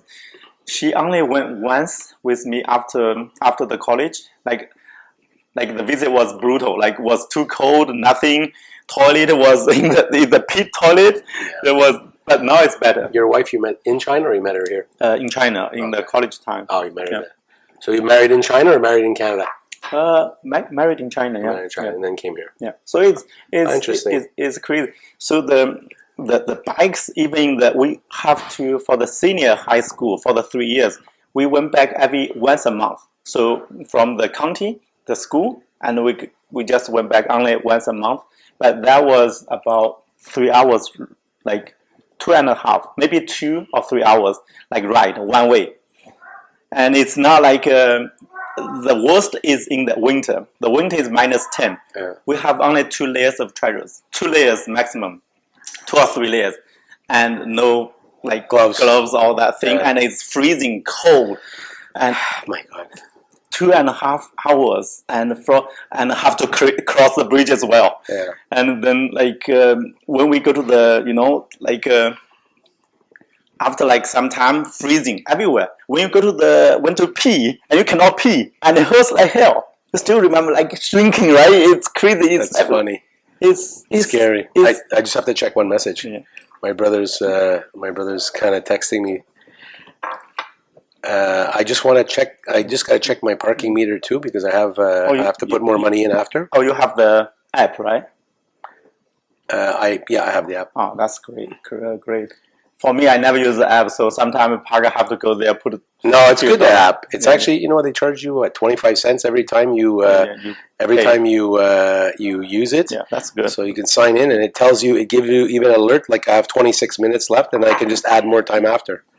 Oh, very interesting. It's like the food was fantastic, by the way. Yeah, it's freezing like hell. Like that's why the winter is like crazy. We have to ride bikes in the winter like crazy. You know, I cycle. Last year I cycled up until Christmas Day outdoors because we had a very mild winter. We did have a couple of snowstorms and then it melted. The roads were clean. But I literally remember shooting a video on Christmas Day wearing a Santa Claus hat. And my friends couldn't believe it. And then, you know what? For a cyclist who enjoys being out, you know, once the snow falls, January, February, March, you know, we pray for April to be nice and to get back. But in the summertime, I have a stationary bike, so I take my racing bike and I put it on a stationary device. And you know, when I wake up in the morning early, I turn on the TV, I watch the news, I watch some cycling channels, and I cycle like an hour. It's not the same, but at least you still stay in shape. Yeah, stationary bike is fine. It's crazy, huh? Yeah, it's beautiful because the quality is like you're actually. It's gotten so advanced now. If you have certain bikes or certain stands, they have the apps, so you can actually be watching a video on the screen, and you're cycling in the country, and you're cycling with other people. Yeah, and also there's a trainer coach or somewhere that is live on the YouTube, whatever the application. Yeah, it's a real person. Yeah, I have a bunch. There's one called Global Cycling Network, and they have 30-minute, 45-minute, and 1 hour videos like trainings. So they have coaches and whatever, and it's kind of fun. I mean, like anything, if you really want to stay in shape or you really want to do something, you'll find a way. Yeah. So people who cycle like me, and I probably am. I don't know too many people who cycle more than me. The winter's challenge, you know. I play hockey in the wintertime, so at least I have hockey. But cycling, I get my bike on the rider, and I'm on my bike every morning. Maybe I do 25, 30 kilometers. Not a lot. The thing is, it's much harder on the treadmill than on the road. I mean, you know, there's no friction on the road. You just go, you know. Just have to worry about potholes. But on the trainer, you know, it's on a wheel, and you know, you disconnect your back wheel, and you know, it connects to the chain. But it's quite. You know, it's some kind of dangerous too, right? Because cars, some of them, they open the door. Like once in a while they have a ghost ride, right? They set up statue or something like ghost ride. Like, well, you need to you know, when you're cycling beside cars, like when I'm coming up, you know, the West Island where you live, whether it be Kirkland or Point Claire, you know, you have to be at least 2 feet away from the car. You can't be close to the car because I've had people that have gotten seriously injured by a car door opening, and it happens. Someone gets out of the car door very easily, and you're going by at that exact time. It's quite dangerous. Yeah. So you have to really be very careful. A defensive driver on your bike. Yeah. You know, stop signs and stoplights, and not getting too close to cars. And no matter, you know, sadly enough, no matter how careful you are, there's always no matter how careful you are, there's always something that happens. Yeah. You know. I grab back to get some. Good, thanks.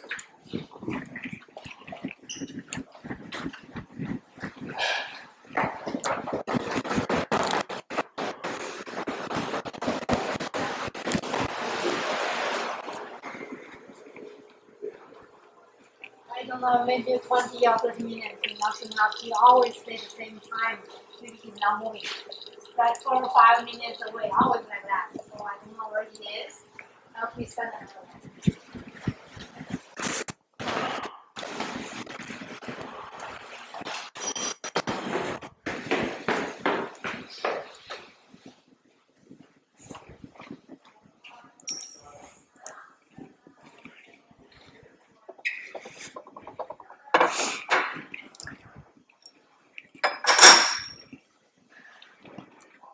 So just to give you an idea of one of the products, or the product that I probably am most well known for is called the Rocket Dryer. So it's a dryer for sports equipment. So whether it be for hockey or football or cycling. It's like dryer, like yeah. Here, that gives you a little graphic of you see it come to life. Oh, just hung, right? Hung. No, it's air. It's hot air at 70 degrees Celsius and UV light. Oh. So you put your sports equipment in, whether it be hockey. So the hot air will go in? Yes. It comes up from the bottom, and it blows in circular function. So basically the heat and the UV kill the dry and kill the bacteria. So your equipment doesn't... Never thought of that. Because so this is the small one. You can take it portable, and then you have the big ones like this, which is more for the home. That's crazy. Yeah. That's a really great idea. Yeah. So that's something I work on this out of Guangzhou, Zhongshan. So I started that in 2010, and I sell that. I sell it in Europe. I sell it in Australia. I sell it in Canada, USA. We sell to retail stores, and then I have online store as well. That's really crazy. Yeah. Send me the link. Send me the link. And now I'm actually just next week I'm going to Mont Tremblant because the Fairmont Hotel is going to start using my dryer to dry the snowsuits for their guests. Because the kids get wet during the daytime and they go skiing the next day and their clothes are still wet.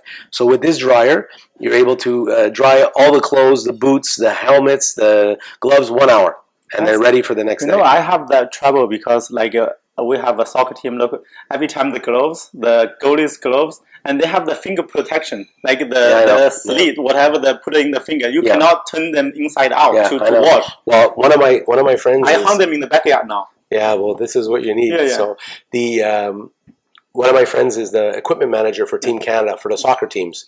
So he's just at the point right now where he's been talking to the people in charge at Soccer Canada, because a lot of their clothes get wet, and when they send it back to Canada, it gets all full of mold and it gets all full of bacteria.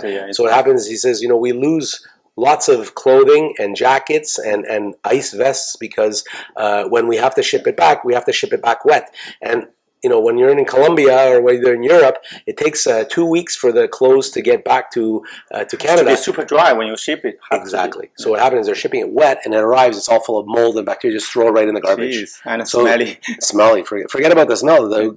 He says, the mold and the bacteria. He says shoes and clothing and jackets in the garbage. Right. So now especially the shoes, something you cannot turn inside out to wash it, to brush it. Yeah. So this is something that they're considering. It's been a couple of years. I mean, we started. I never heard of this, to be honest. We started talking about it at the beginning of the pandemic, but unfortunately, because of the pandemic, all the budgets got cut. Then the soccer teams, the girls, the men's, the beach soccer team, all the teams were stopped. Yeah, and also not so many companies sponsor them or something, right? Yeah, well, look, Canada. Canada won the gold medal in soccer for the girls this year. Yeah, that's so a big thing. That's huge. Oh yeah. So I mean. I work with him for over 30 years in a sporting goods business, and so now he's saying to me, he goes, "It's going to be time now. Now life is coming back to normal a little bit. The teams are playing. Less players go to each location because before if they had 30 people that go, 30 players. Now because of the pandemic, they might cut it to 25 or 20 players." But he says, there's going to be a place for your dryer with Soccer Canada, and I mean, especially hockey too. It's kind of super sweaty. Yeah, well, we already deal. That's why I was at 2 Winter Olympics. I have a lot of players on the Team Canada and the Team USA. The girls hockey players, they all use my dryer. Yeah, exactly. So they all know the dryer well. Yeah, that's amazing. Yeah, never thought of that, but it's a great stuff. Well, see, I used to be a hockey player, and when I used to play on the weekends, we go to Boston or Quebec City or a tournament in Toronto. We would play 3 or 4 hockey games in the weekend. The thing is, after the first game, your equipment was never dry, right? Because you just leave it in your bag or you'd leave it in your hotel room or whatever, and maybe it would get a little 10% drier or 20%, but never dried. But then you play another game, another game, another game. But if you go to play all the way until Sunday, your equipment is like wet, soaking wet. Kind of all the padding, all that stuff. You can imagine how to wash them. It's crazy. And the thing about that is that, it's not just the smell. The equipment's got bacteria in it, right? So the kids get sick. Yeah, get sick. Yeah. So because of my history in sports, some mascots called me, like Yuppie. So the problem is they do many events every week. And they don't. Their costume doesn't dry.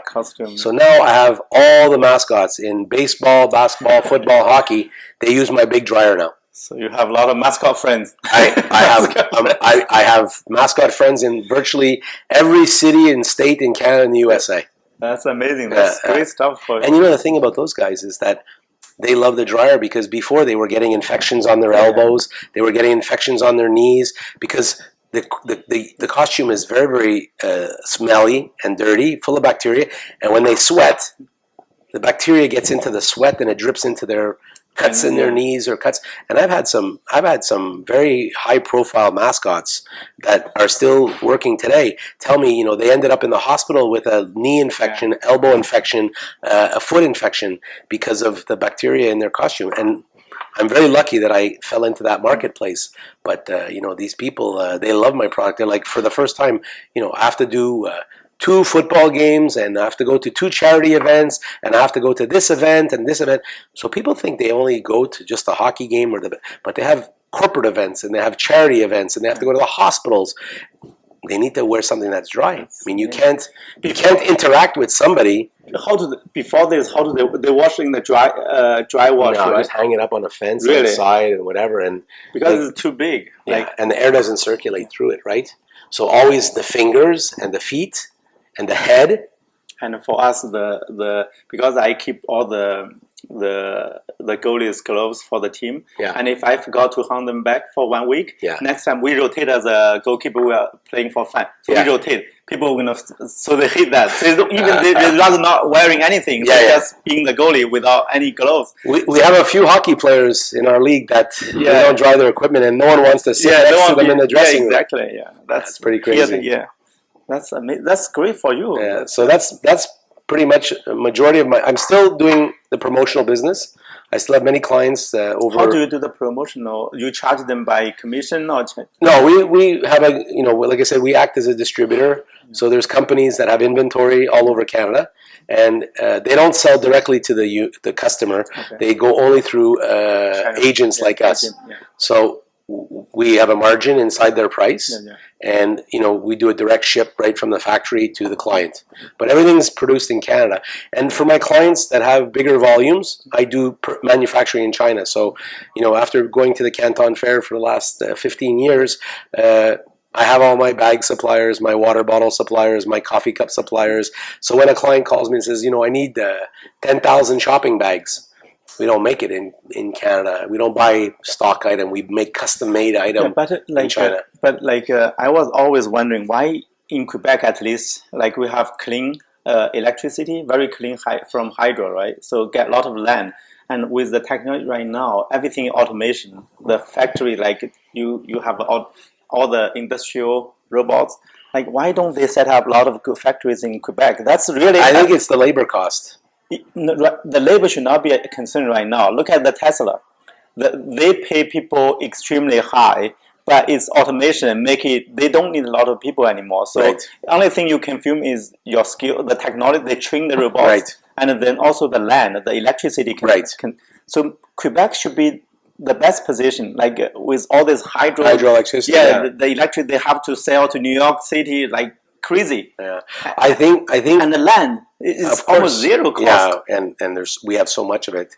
I think a lot of times, people ask me over the years my thoughts on business, and I have to tell you, stores like Costco, stores like the dollar store, they made the retail and Walmart. They made the retail landscape very, very, very competitive.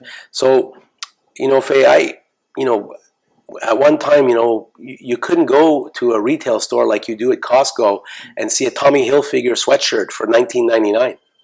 It's unheard of. Now, when you go to Costco, you've got Adidas, you've got Puma, you have Tommy Hilfiger, $19.99, $29.99, $9.99, and you wonder, it's like a fake. It's not fake. But the thing is, made in Bangladesh, made in Vietnam, made in Honduras. So you see, it's not even Chinese anymore. They've moved to other less expensive nations when it comes to labor.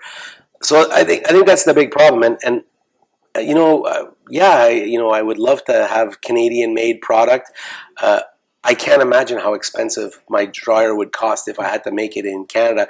There's probably 150 components in my dryer. Yeah, because you have to buy those stuff. All the the motor and the wiring and the switches and the mold and the poles and the rack and the hooks and when our factory assembles it, they have 20 suppliers. I mean, this is a company. I'm wondering how Tesla does that. Because they have a lot of components, they produce some of them, but a lot of them they still. Look, it's like Samsung and Apple. Apple telephones have a lot of products that come from Samsung. People don't realize it. Samsung's factories make a certain component, whatever that goes in the phone. It goes in Huawei's, it goes in Apple phones, it goes in Samsung's phones, and people are like, Samsung is crazy giant. Yeah. So what happens is you look at Apple product, people go, Apple, Apple. Even the Chinese, they love Apple because American. Yeah. So they won't even buy a Huawei, which is their own country, and is a good phone because I have a Huawei phone. Actually, 3 years ago, Huawei was huge. They're number one by far in China because Well, if you're on Nanjing Road in Shanghai, okay, you have Huawei store, you have Samsung store, and you have Apple store. I have to tell you, the lineup outside the Apple store is like 2 or 3 hours long. Yeah, still. So the Chinese, even if they have Huawei from Shenzhen, it's a great phone. The camera is amazing. I know it. Like I said, I've used the Huawei phone in my Chinese phone has been a Huawei for the last 6-7 years. The Chinese love the Apple. They love it because it's an American entity. It's an American brand, But yeah, it's kind of interesting when you look at the way the market has turned, like for things like that. Samsung was really kicked out in China's market. Samsung was totally out the mobile because of the issues with the political. Yeah, but the thing is, if you tell a Chinese or an American or even a Canadian that all the Apple phones have Samsung parts in them, they'll say, "No, it doesn't." But it does. It does. Yeah. It does. So, listen, even companies that compete against each other are using each other because they have one component that they don't make that the other company makes. The price. Of course. But the other thing too, Faye, is that I think Apple. Well, actually, I shouldn't say I think Apple. Apple makes more money on their accessories than their phones. Yeah. Their $35 cables and their $50 covers and their this, and it's crazy because Apple. The Galaxy and the Huawei use a USB-C. Yeah. Now it's the standard now, USB-C, which is great. You don't have to worry about what side to put it on. Yeah, it's always it's an oval. Yeah. But the thing is, Apple is a proprietary. You can only have an Apple charger. Okay. Only Apple, so prices go up. And their chargers from 5 years ago don't work on their phones now because the pins inside the charger. So just on chargers and covers and accessories, Apple makes billions of dollars globally. So it's not even the phone. It's like when you look at the accessories. I go to China and I'm looking for a cover for my Samsung or my Huawei. I can't find it anywhere. I go to the marketplace in Guangzhou. I go to the marketplace in Shanghai. You have covers for Samsung? No, just Apple. Just Apple. Just Apple. Always just Apple. I'm like, nothing Huawei? No Huawei. Nothing Samsung? No, just Apple. So it's crazy, but that's what it's gotten to right now. It's crazy, and also like the Tesla. Like I listened to a lot of Elon Musk interviews. Elon Musk said like all the other cars, Honda, like Toyota, Honda, and Hyundai, and Ford, they all make money by selling the accessories, the parts. they're not making money by selling cars. So all the parts, they make huge amount of money. All these traditional companies, like car company manufacturers, they make majority of the profit coming from parts, selling parts instead of the car. Even when you I'm going for a tune-up on my car next week, oil changes and tune-ups and whatever. That's how the car dealers make their money. Yeah. I mean, what is that called? The Napa? Napa Auto Parts. Yeah, huge. That I did not realize everywhere. No, they're big in the States. Yeah, big. They're in Canada too, but huge in the States. It's crazy. Yeah. Look at the car repairing business. Like they provide almost all parts. Yeah. And something generic parts. Some of them. Yeah, OEC versus generic. Yeah, it's crazy. Interesting. Yeah, well, you know what? I think the business world and just everything in general, has turned upside down now. Yeah. We have some damage control in the next few years to do. Hopefully people can get, life back to normal, business back to normal, production back to normal, because, we've suffered globally. And, for the first time, well, in my lifetime, in your lifetime, hopefully never again, you had experienced something that went right across the globe. It wasn't exclusive Chinese. It wasn't exclusive New York City. It wasn't exclusive Quebec. We suffered. Everybody suffered. And for me, and for me, I lived through this every stage, because my friends and my production and my factories are Chinese. Yeah. Then in Europe, in Italy, I played hockey there. So I'm calling my teammates and my old friends there to make sure they're okay. I have clients in Europe, in Amsterdam. I have clients in other countries. I have clients in Australia and New Zealand. And then how many people I know in Canada and USA? Clients, friends, university friends, mascots, business associates. So this pandemic affected me dramatically, because it wasn't just the Chinese. It wasn't just the Europeans. It wasn't just the North Americans. It was everybody. I mean, honestly, there were people I reached out to and talked with and made sure over the last 2 years, because I'm not just localized in Canada. I'm, right across the border. The cost would be, imagine like you have to have a guard like at the grocery store to hand out the sanitizer, make sure you have sanitizer. Imagine you have extra cost of this and everything. You have the vaccination sites, you have extra like test sites, all these people, all these layers of cost. And also you have like extra procedures to produce to serve people, and all this cost will be added to the economy, and then gonna slow down the economy like a certain percentage, like 20% of the economy is down, at least by this. Yeah. Well, look at people in your business. Yeah. The labor costs of first finding labor, and secondly, like a lot of my friends had said, it's better that I do takeout and delivery than have to clean my restaurant over and over again and hire people just for sanitization. It's a big profit. You lose a lot of profit from that. All this cost gonna eat your profit. It's I have no problem before the pandemic or during the pandemic or after the pandemic.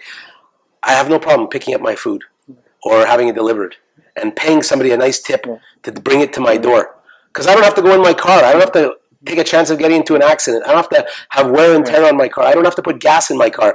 Just call and for a restaurant, come and deliver to me, $5 tip, $10 tip, easier. And you're giving somebody who might need money, and less trouble than stuff like that. Right now, the business model is like, before, majority of people, they just eat inside or go pick up the food. Right now, you have to, during the pandemic, a lot of people, they choose to do the delivery.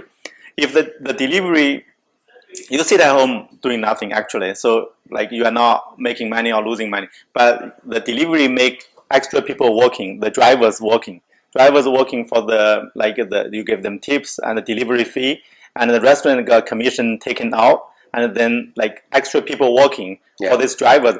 But before the pandemic, this extra delivery drivers, they could be doing something else to contribute to the economy. Right now, they are sucked into this business, and instead of like people ordering the delivery, they could be walk to the street to get the food. So this extra cost of this process is for nothing. Actually, it just wasted, not wasted, but it's kind of this labor resources was used in this way is not creating extra economy. Yeah, it's not effective. Yeah, exactly. So that's the whole economy, at least 20-30% overall. Like, doesn't matter. Yeah. Some industry maybe be like a little bit better during pandemic. Some business really bad. So different industries, they suffer differently or even benefit a little bit. But overall, it's crazy. Yeah, and that's why we see the light at the end of the tunnel, but we're still not there yet.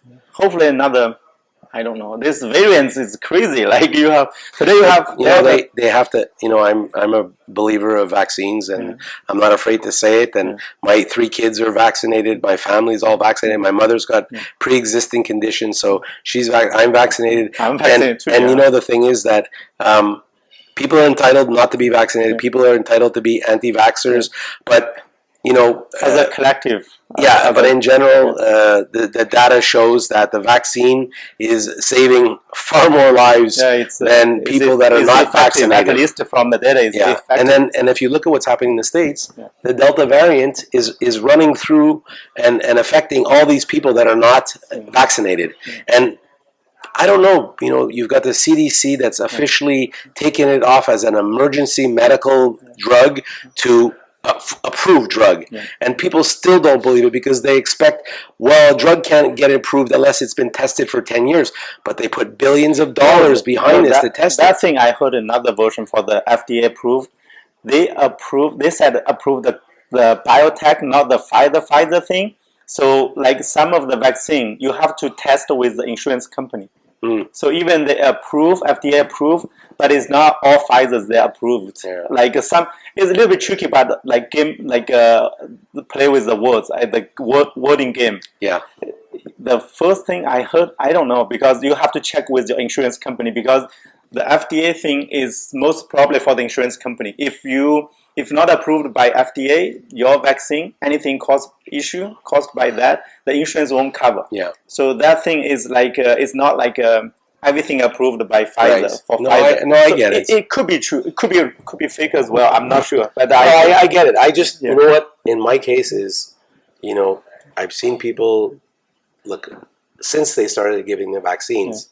Our numbers came down. Yeah, exactly. We were in code red, and we were shut down, and we didn't have any quality of life interacting with people. We could never do what we're doing right now. Not even 5 months ago. Forget about a year ago or 2 years ago. 5 months ago, we were in code red, and we couldn't sit in a restaurant or a table or anywhere with no masks. It was like wash your hands, put your mask on, whatever. So it wasn't that long ago that we were locked down. But you know what? I don't know. I don't understand how people are led by blindly not to take medicines. We've done it for polio. We've done it for measles. We've done it for other things that we've eradicated in our lifetimes. But I just don't know. Everybody around me, all the guys I play hockey with, it's a rule of the hockey league that you've got to be vaccinated. Guys that don't want to get vaccinated, they can't play. I guess Quebec are already doing very well. 82% fully vaccinated. Well, the vaccine, amazing. We're way ahead of everybody else with the vaccine passport. My friends from Ontario were visiting last weekend. They don't have a vaccine passport like us, and they couldn't believe it. We went into the restaurant, and poof, the girl scanned. Okay, go in. Scan, go in. We had a group last week, about 50 people, go into one restaurant, and the whole lineup was done in like 5 minutes. Even like right now without vaccine, I think will be much worse. Like past 2 days or something, there's a street events, street sales, St. Catharines street festival. Yeah, was amazing. I went there, took a look. It's amazing. So many people dancing, music, crazy, and like people already like Quebec already fully open. Like people, they don't feel like they have to take extra measures, but it's already fully open. Without vaccine, probably much worse. Right. I think the premier.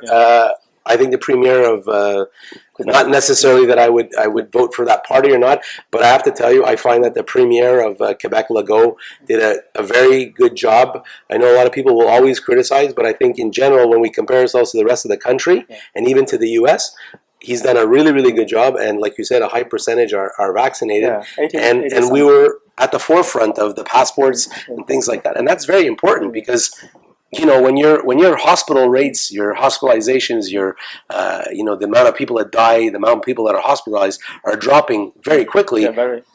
Well, we've been washing our hands for the last 2 years, and we've been wearing a mask for the last 2 years. What's the difference? The difference is the vaccine. Yeah, vaccine. So vaccine really works, I think. Yeah. And so I don't know how people argue, because we had masks 2 years ago, or we have masks now. No, the argument I heard, like when you are super young, no fundamental issues with your body, your immune system is strong. Even you get it, it's nothing for you, and you cannot pass to the people vaccinated already. So some people, they say they do no harm to the society, because even they catch it, they are okay, and they're not affecting you because you are vaccinated already. Because the one theory I heard is like they only need to vaccinate the people they are vulnerable. If you are super strong, you are 20 years old, you are super strong.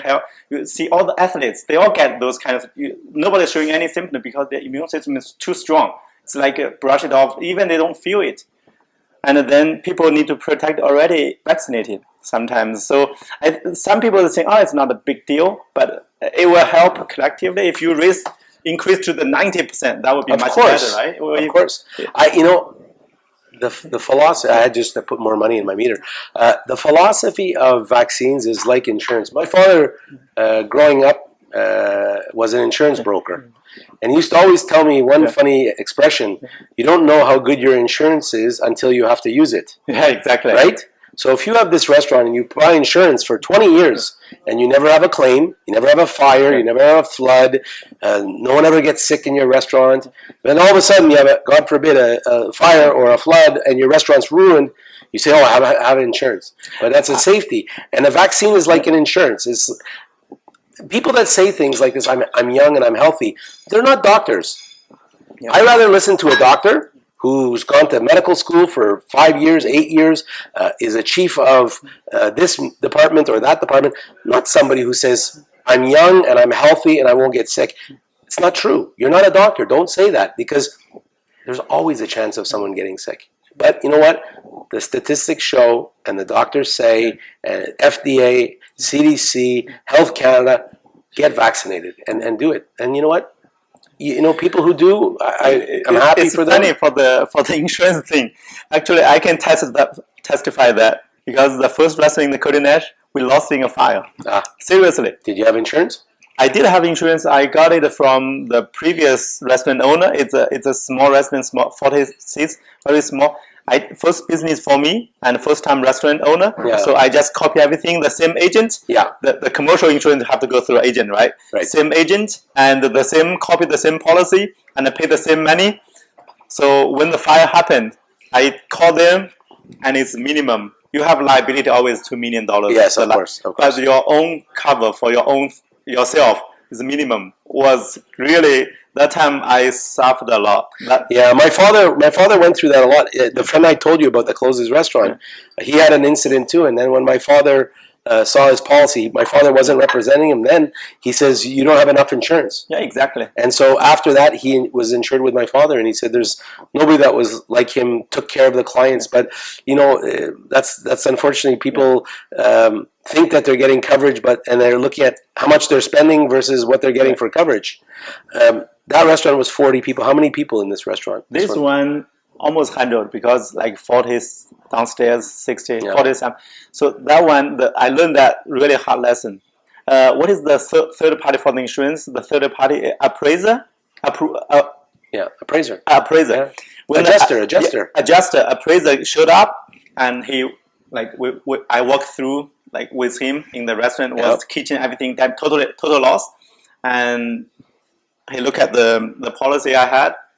He said, you don't need to provide any proof. You qualify for that amount already. So it's a minimum. That's crazy. Well, see, my father... It saved me a lot of trouble, though. I don't need to prove anything.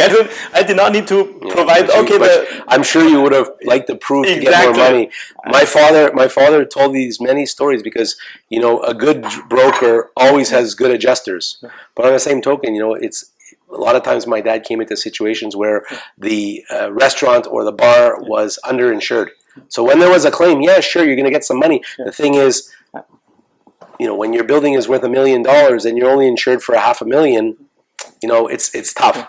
Or loss of business. You know, if you're insured for $10,000 a week and you make $50,000 a week in sales, you're underinsured. So you got to know who you're dealing with. But then it's all quality, right? It's about who represents you and who cares about you. Exactly. So even I did not insure anything for the sales. So the sales, nothing, and also for the equipment of the value of the business, nothing. Very minimum.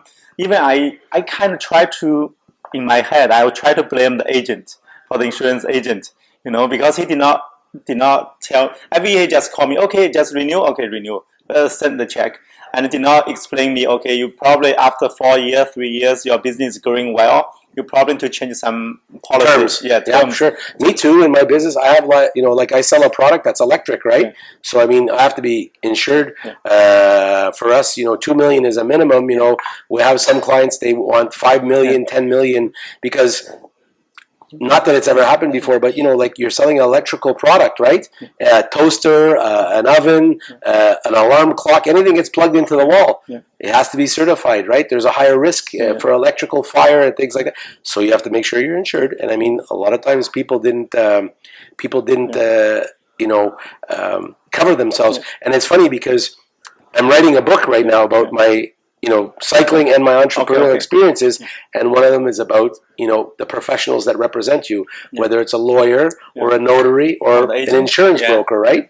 And a lot of times, I'm one of them. I have liability insurance and I have insurance from my company, but like you said, every 3 or 4 years, as your business evolves, I mean, the insurance companies are funny because they want your business to increase in volume, right? Price, like sales, because then they can charge you more, because they're saying, well, if we insure you for $1 million of sales and then you make $4 million in sales, you have $4 million of clients that could potentially have a fire or damage or whatever.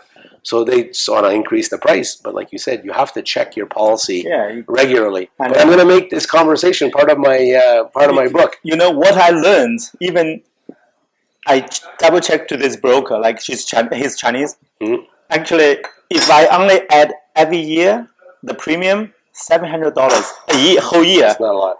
I would get $200 million. $200 million. $1,000. $200,000 from the insurance. Nothing. That's nothing. $700. Nobody mentioned, because I did not have any experience at all. So I did not know. I had to check your kitchen. You can imagine what your kitchen's worth today. Yeah, exactly. Especially in this pandemic. There's always used equipment everywhere because there's people. Even used expensive, very expensive, very expensive. Well, your nice granite counters. This one is, I made it here. Yeah, so but I'm just saying, when you have a nice decor granite counters or marble counters and nice seats and whatever, it all adds up. It's a lot of money. I lost huge on that first restaurant. It was small one, low rent, and a good business, lot of customers, and profitable. And it's amazing. Then I lost everything, no insurance, and then. But for this restaurant, I went to the same broker again because I did not blame him for. Actually, it's because me no experience, and I did not think of that. The thing is, you learn something from it, right? It's a great lesson for me. Is insurance. I said it yesterday. What doesn't kill you makes you stronger, right? Exactly. Yeah. And I know it's very cliche, but it's so true in every business, right? I mean, they say every entrepreneur has to fail, right? Every entrepreneur has to have his difficulties. Every entrepreneur has its roadblocks, and if you don't have those things, you'd never be the person that you are, because if somebody just gave everything to you easy, there would be no satisfaction to it, right? So like your restaurant might have been a great restaurant with lots of traffic and you made a mistake. The thing is, you're still standing today, you're still here, and you have even a bigger restaurant. And in time, you know what?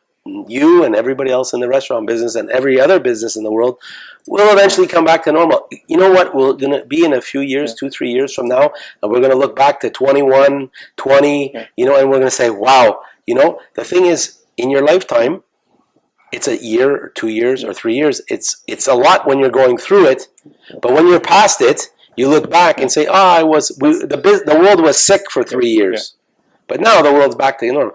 We have other issues to worry about in the world of our planet falling apart. Yeah, that's another issue. Forget about coronavirus. Our planet's on fire. It's flooded. It's hurricanes. It's tornadoes. I mean, it's shocking. My friends in Kelowna, my friends in California, my friends in Pittsburgh, my friends in New Jersey, 3 feet of water in their basement. The house burning down in California. I mean, it's like, wow, the world's crazy. Yeah, it's very crazy. But back to the pandemic, I think the Canada should be the best for the pandemic because of the population density. Yeah. So if if the government of Canada or all government they have the same capability, the same like they doing the management same level of like measurements very well. So Canada is supposed to be the best in the world. Canada, Australia, this kind of low population density, they should perform that because the economy already, like you see, it's not. We don't have big downtown. We don't have here because the economy was running relatively well before the pandemic because the population density is not like you're running an economy like Shanghai, Beijing. Oh my God, crazy. That's crazy. So they should factor them more like Europe, right? Because the density is high. So I think Canada is supposed to be the best in the G7. The growth, or at least the decrease of the economy. They perform supposed to be the best. United States supposed to be the second, and then after that will be UK, Italy, or all this. Well, we'll see how the Canadians agree with our politicians because the vote is this next week, right? So what day is it? 15th. Yeah, so it's the 20th the vote. So it's another 5 days from now. But that will tell you how Canadians feel about the present government. I think. What is the poll right now? What is the? I don't even know where the Liberals stand as a re-election or not. I have some friends that are politicians where I used to live in Saint Lazare.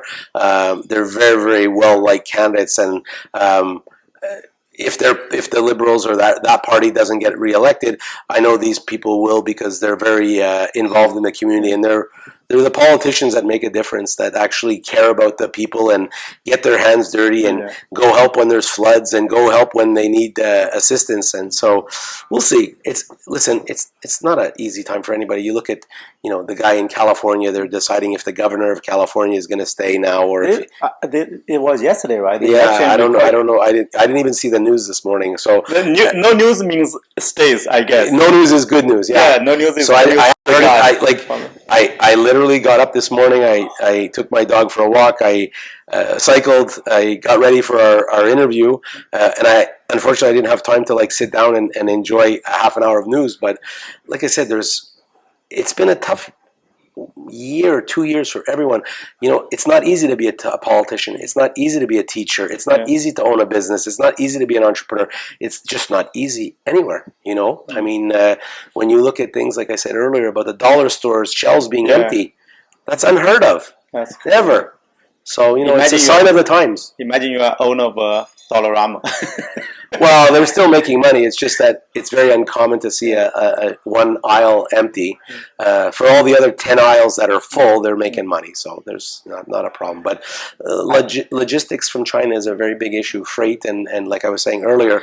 Are you seeing the supply chain? You are in the business already. This kind of business, do you see the shift of the supply chain because the U.S.-China relationship, big part of the Trump administration was doing the supply chain. You know what? I think the supply chain issue that we're experiencing right now has nothing to do with that. No, it has 95% to do with coronavirus and the worldwide pandemic. The same thing that we're facing in Canada, U.S., they're facing it in Europe. They're facing it in South America. They're facing it in Africa. It's like I said, the pandemic was global. And the aftershocks of the pandemic, like freight and logistics, is global. Yeah. My friends that are in big companies with thousands of containers a month are having the same problems as the entrepreneur that brings in 3-4 containers.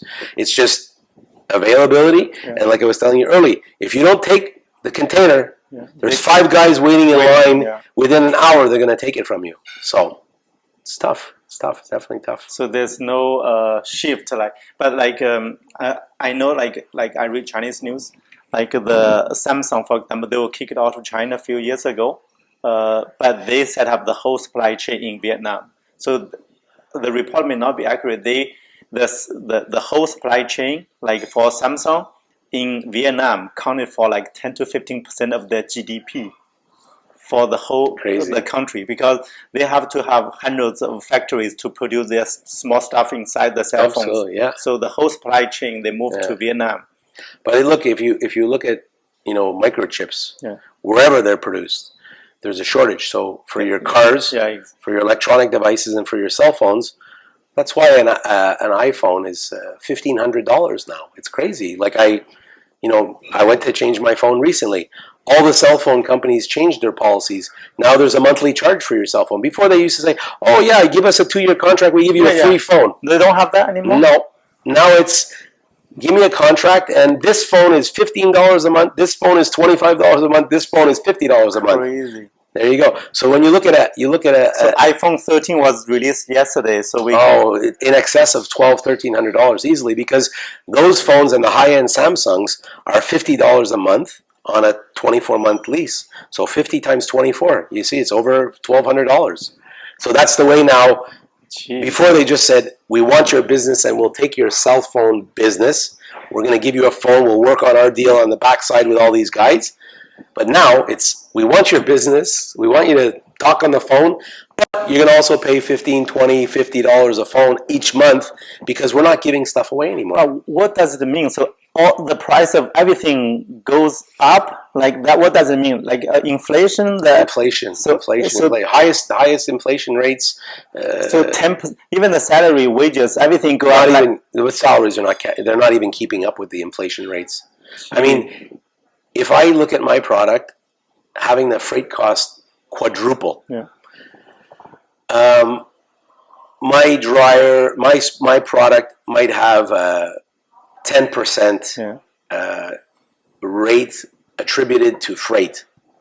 So you can imagine 10% now turns into 40%. So I have two things. This year was one of the first years I wanted to increase my price in probably 6 years. I've kept my prices the same for the last 6 years. My factory, same thing. So this year I spoke to all my retailers and I said, listen, we have to increase the price of the products because just the freight cost. Yeah. So my change in price this year was just to cover the freight cost increase. And I have make no more profit. At least I'm not making less profit because of the freight. I just bumped up my prices. But like I said to you earlier, every sporting good or importer, whether it be dishes or coffee pots or cameras. Even they make here, even stuff made here, they went up crazy. The vegetable oils from 17 to 41.5 right now. More than twice. Yeah, everybody's feeling the pinch of this. I have to raise price too. I was thinking about next week I have to increase the price because the cost of labor and the cost of food, everything went up. Huge. I have been to many restaurants whose menus changed. Alo Mangkoko, the price went a lot. Yeah, it's funny. That was one of the first places I went for breakfast in Kirkland. Always, I'm a big fan of Alo Mangkoko. I had 2 eggs and bacon. Yeah. And toast and a coffee, and I think it was $14.95. Yeah. This is a $9.95 overpriced meal. Now $14.95. So with the taxes and the tip, was over $20. And I'm like, for 2 eggs and bacon and toast and a coffee, I just spent $20. I always take Maple Grove or the Alo Mangkoko special, and the kids menu with the thin crab with banana. Pancakes, pancake thing like with my kids. Hazelnut. What is that?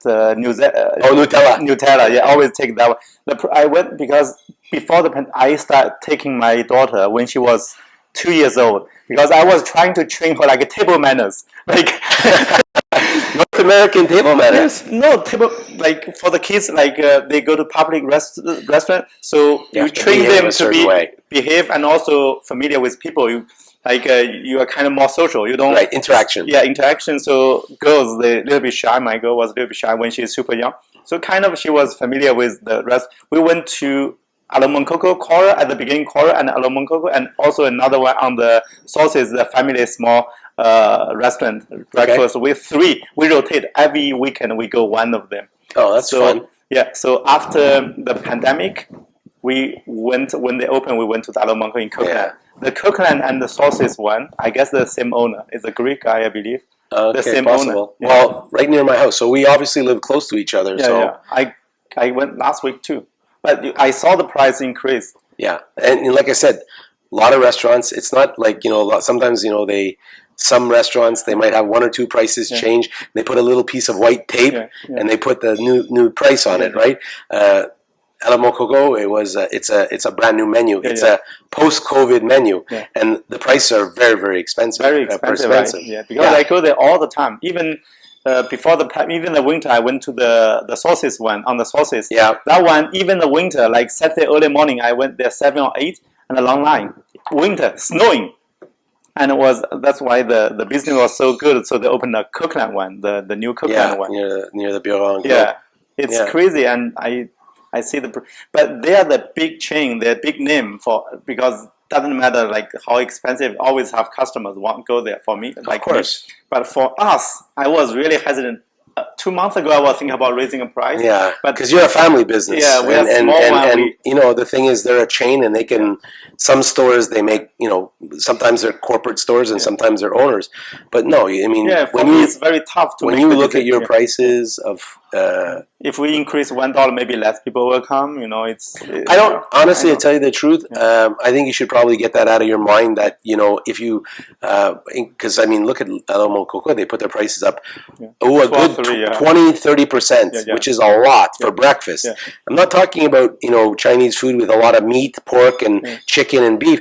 When you look at Alamo Coco, it's eggs, and eggs might not be eggs, and some fruit and a little piece of meat and whatever. But I think everybody right now understands that everyone's faced with increase in prices. Like in my case with retailers, when I told my buyers, I said, listen, we're increasing our price $15 this year.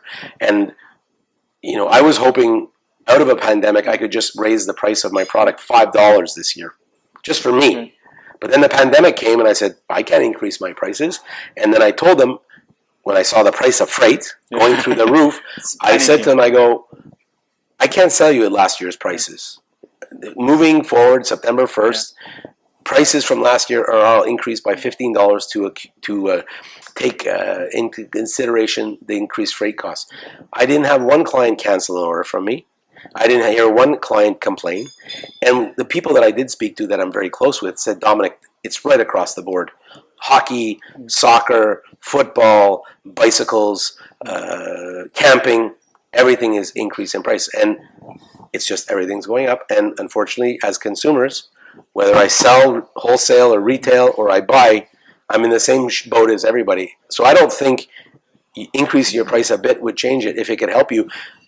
First of all, you have an amazing restaurant and your food's fantastic. So having been treated today to your nice cuisine, I think if you didn't have such good food, then you might have a problem. But you have good food, and I think people will always pay for good food.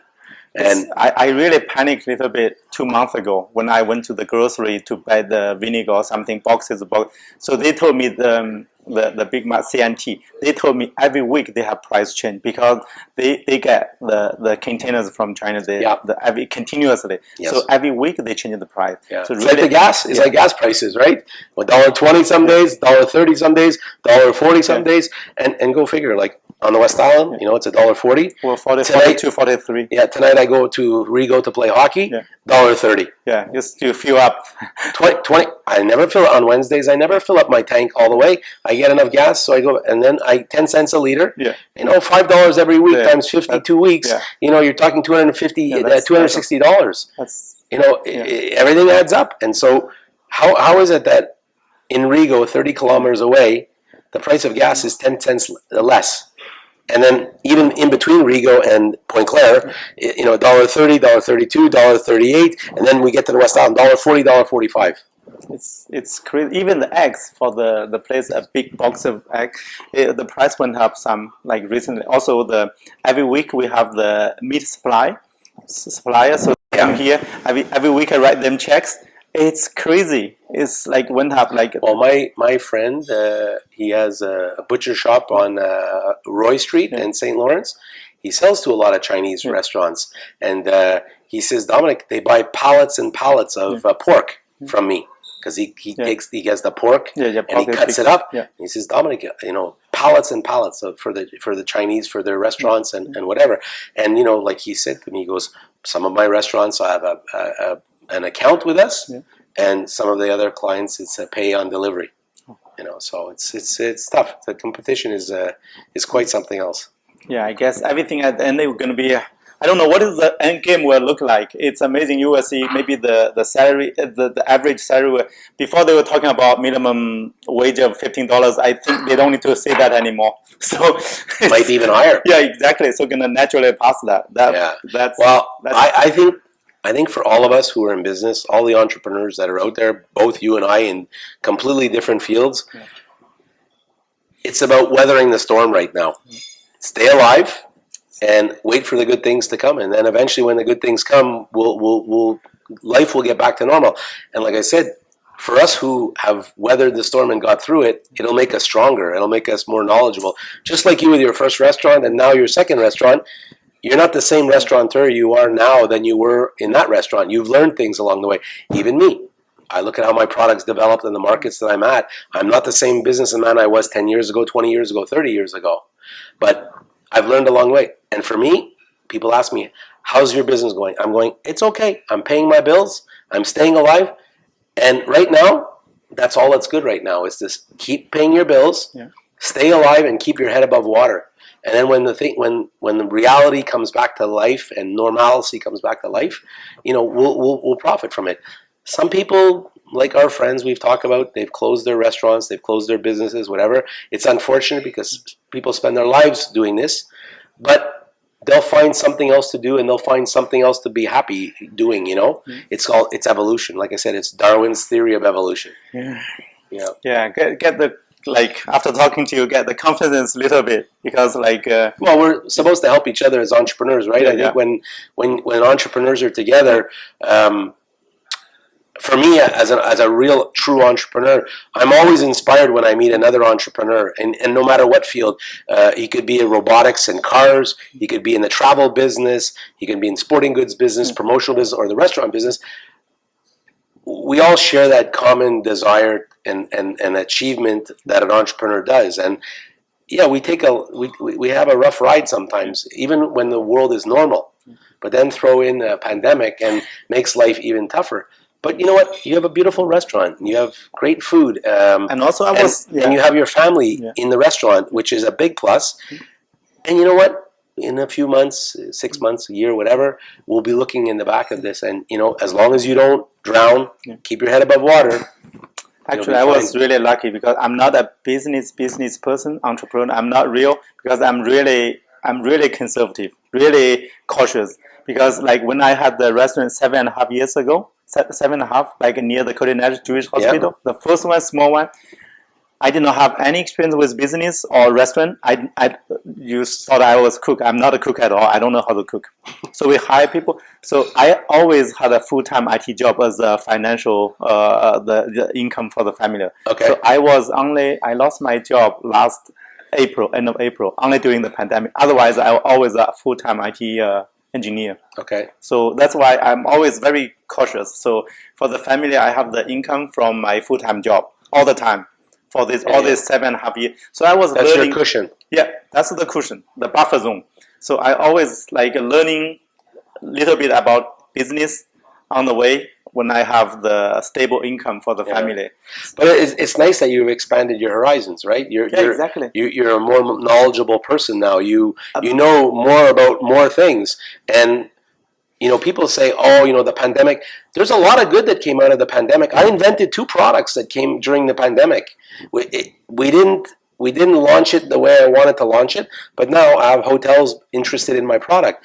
But the ideas came during the pandemic. So there's a lot of good that comes out of bad situations. Some restaurants close and new ones, even better ones, reopen.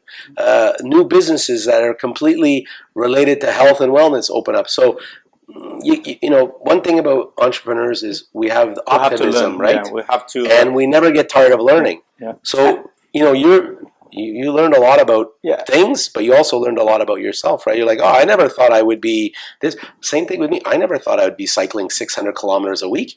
I was just happy putting a 100-kilometer goal a week, and now it's a passion, it's a desire, and I learned a lot about bikes. I learned a lot about myself. I learned a lot about health. And now I'm starting, once I can visit China and my factories, I'm going to start a line of bikes and bike accessories under my brand name, the Rocket Sport. So you have you have the new RocketMan. What is the RocketMan? RocketMan. That's me. I'm the RocketMan. Yeah, you are the because you took the name from the North Korea. John? No, before Kim Jong-un. Really? Before that? Well, it was Elton John, the singer. Oh, okay. Because he has a song called "The Rocket Man." Okay. So it's funny because I invented my product and I was called the Rocket Man before Trump called him the Rocket Man. Yeah. So the funny thing is when Trump called Kim Jong-un Rocket Man a few years ago, all my friends for 10 years or 11 years know me as the Rocket Man. So they were saying, you know, you have those T-shirts that says I'm a Rocket Man, which is one of the promotional T-shirts we have. He said, I want one. So Trump was actually, Trump's calling Kim Jong-un, calling him Rocket Man was even good for us because people already knew me as the Rocket Man. So people joke all the time, people that know me, and you know, I cycle with my friends and they're like, oh, I had a great ride with the Rocket Man. And my kids joke once in a while and they go, oh yeah, Dad has the Rocket Man. You know, my daughter or my kids would maybe you should what do you do the hairstyle. That will make you even stand out more. I'm okay the way I am, but you know, so it's kind of cute to have that nickname. I love it. Yeah. You know, I embrace it, and that's why I'm coming out with I'm writing a book, an entrepreneurial book called The Other Rocket Man. Yeah. So, you know, not many people think of Kim Jong-un other than one moment called the Rocket Man because of Trump, but they really think of Elton John as the Rocket Man because his song is so famous. So that's why I decided to title the book that I'm writing, The Other Rocket Man. Wow. So people know Elton John and they'll know me as the Other Rocket Man. Hope you have success on that book. What time you will come out to be? It's probably another 6 months from now. Wow. It's in rough stage right now. I've in my cycling. I've been every day. I kind of think about a new chapter and new topics, and I've told you a couple that I was that'll be part of the book with regards to the professionals who represent me, like lawyers and accountants and notaries. But it's an interesting book because it's all about my entrepreneurial experience. It talks about gratitude. It talks about family. It talks about health and wellness and how I, as an entrepreneur, see all these things and how important they are to me, being a family man, being a father, being a businessman, being an athlete, how this comes full circle. Because there's not one facet of your life that makes you happy. It's a combination. Just like you and I are becoming friends now, we're becoming friends and our friendship will continue. And as entrepreneurs, you know, and as friends, we help each other, right? So now that we've met, we got to know each other, you know, if down the road, you need something from me, you know, to reach me. And if I need something from you, I'm going to call you. And for sure, I know for sure, aside from business help, I'm going to come and enjoy your restaurant with my kids and my family because everybody knows I love Chinese food. And the food I had today was absolutely amazing. Reminded me when I'm in China. So it's a lot of fun. Thank you very much. Thank you for the show. Actually, my pleasure. Thank you. Okay, we can wrap this up, I guess. Pleasure meeting you. Thanks. Pleasure meeting you. Great. Your parking is no, I put 2 more hours, so I'm okay. Let me check. Hope it's still running.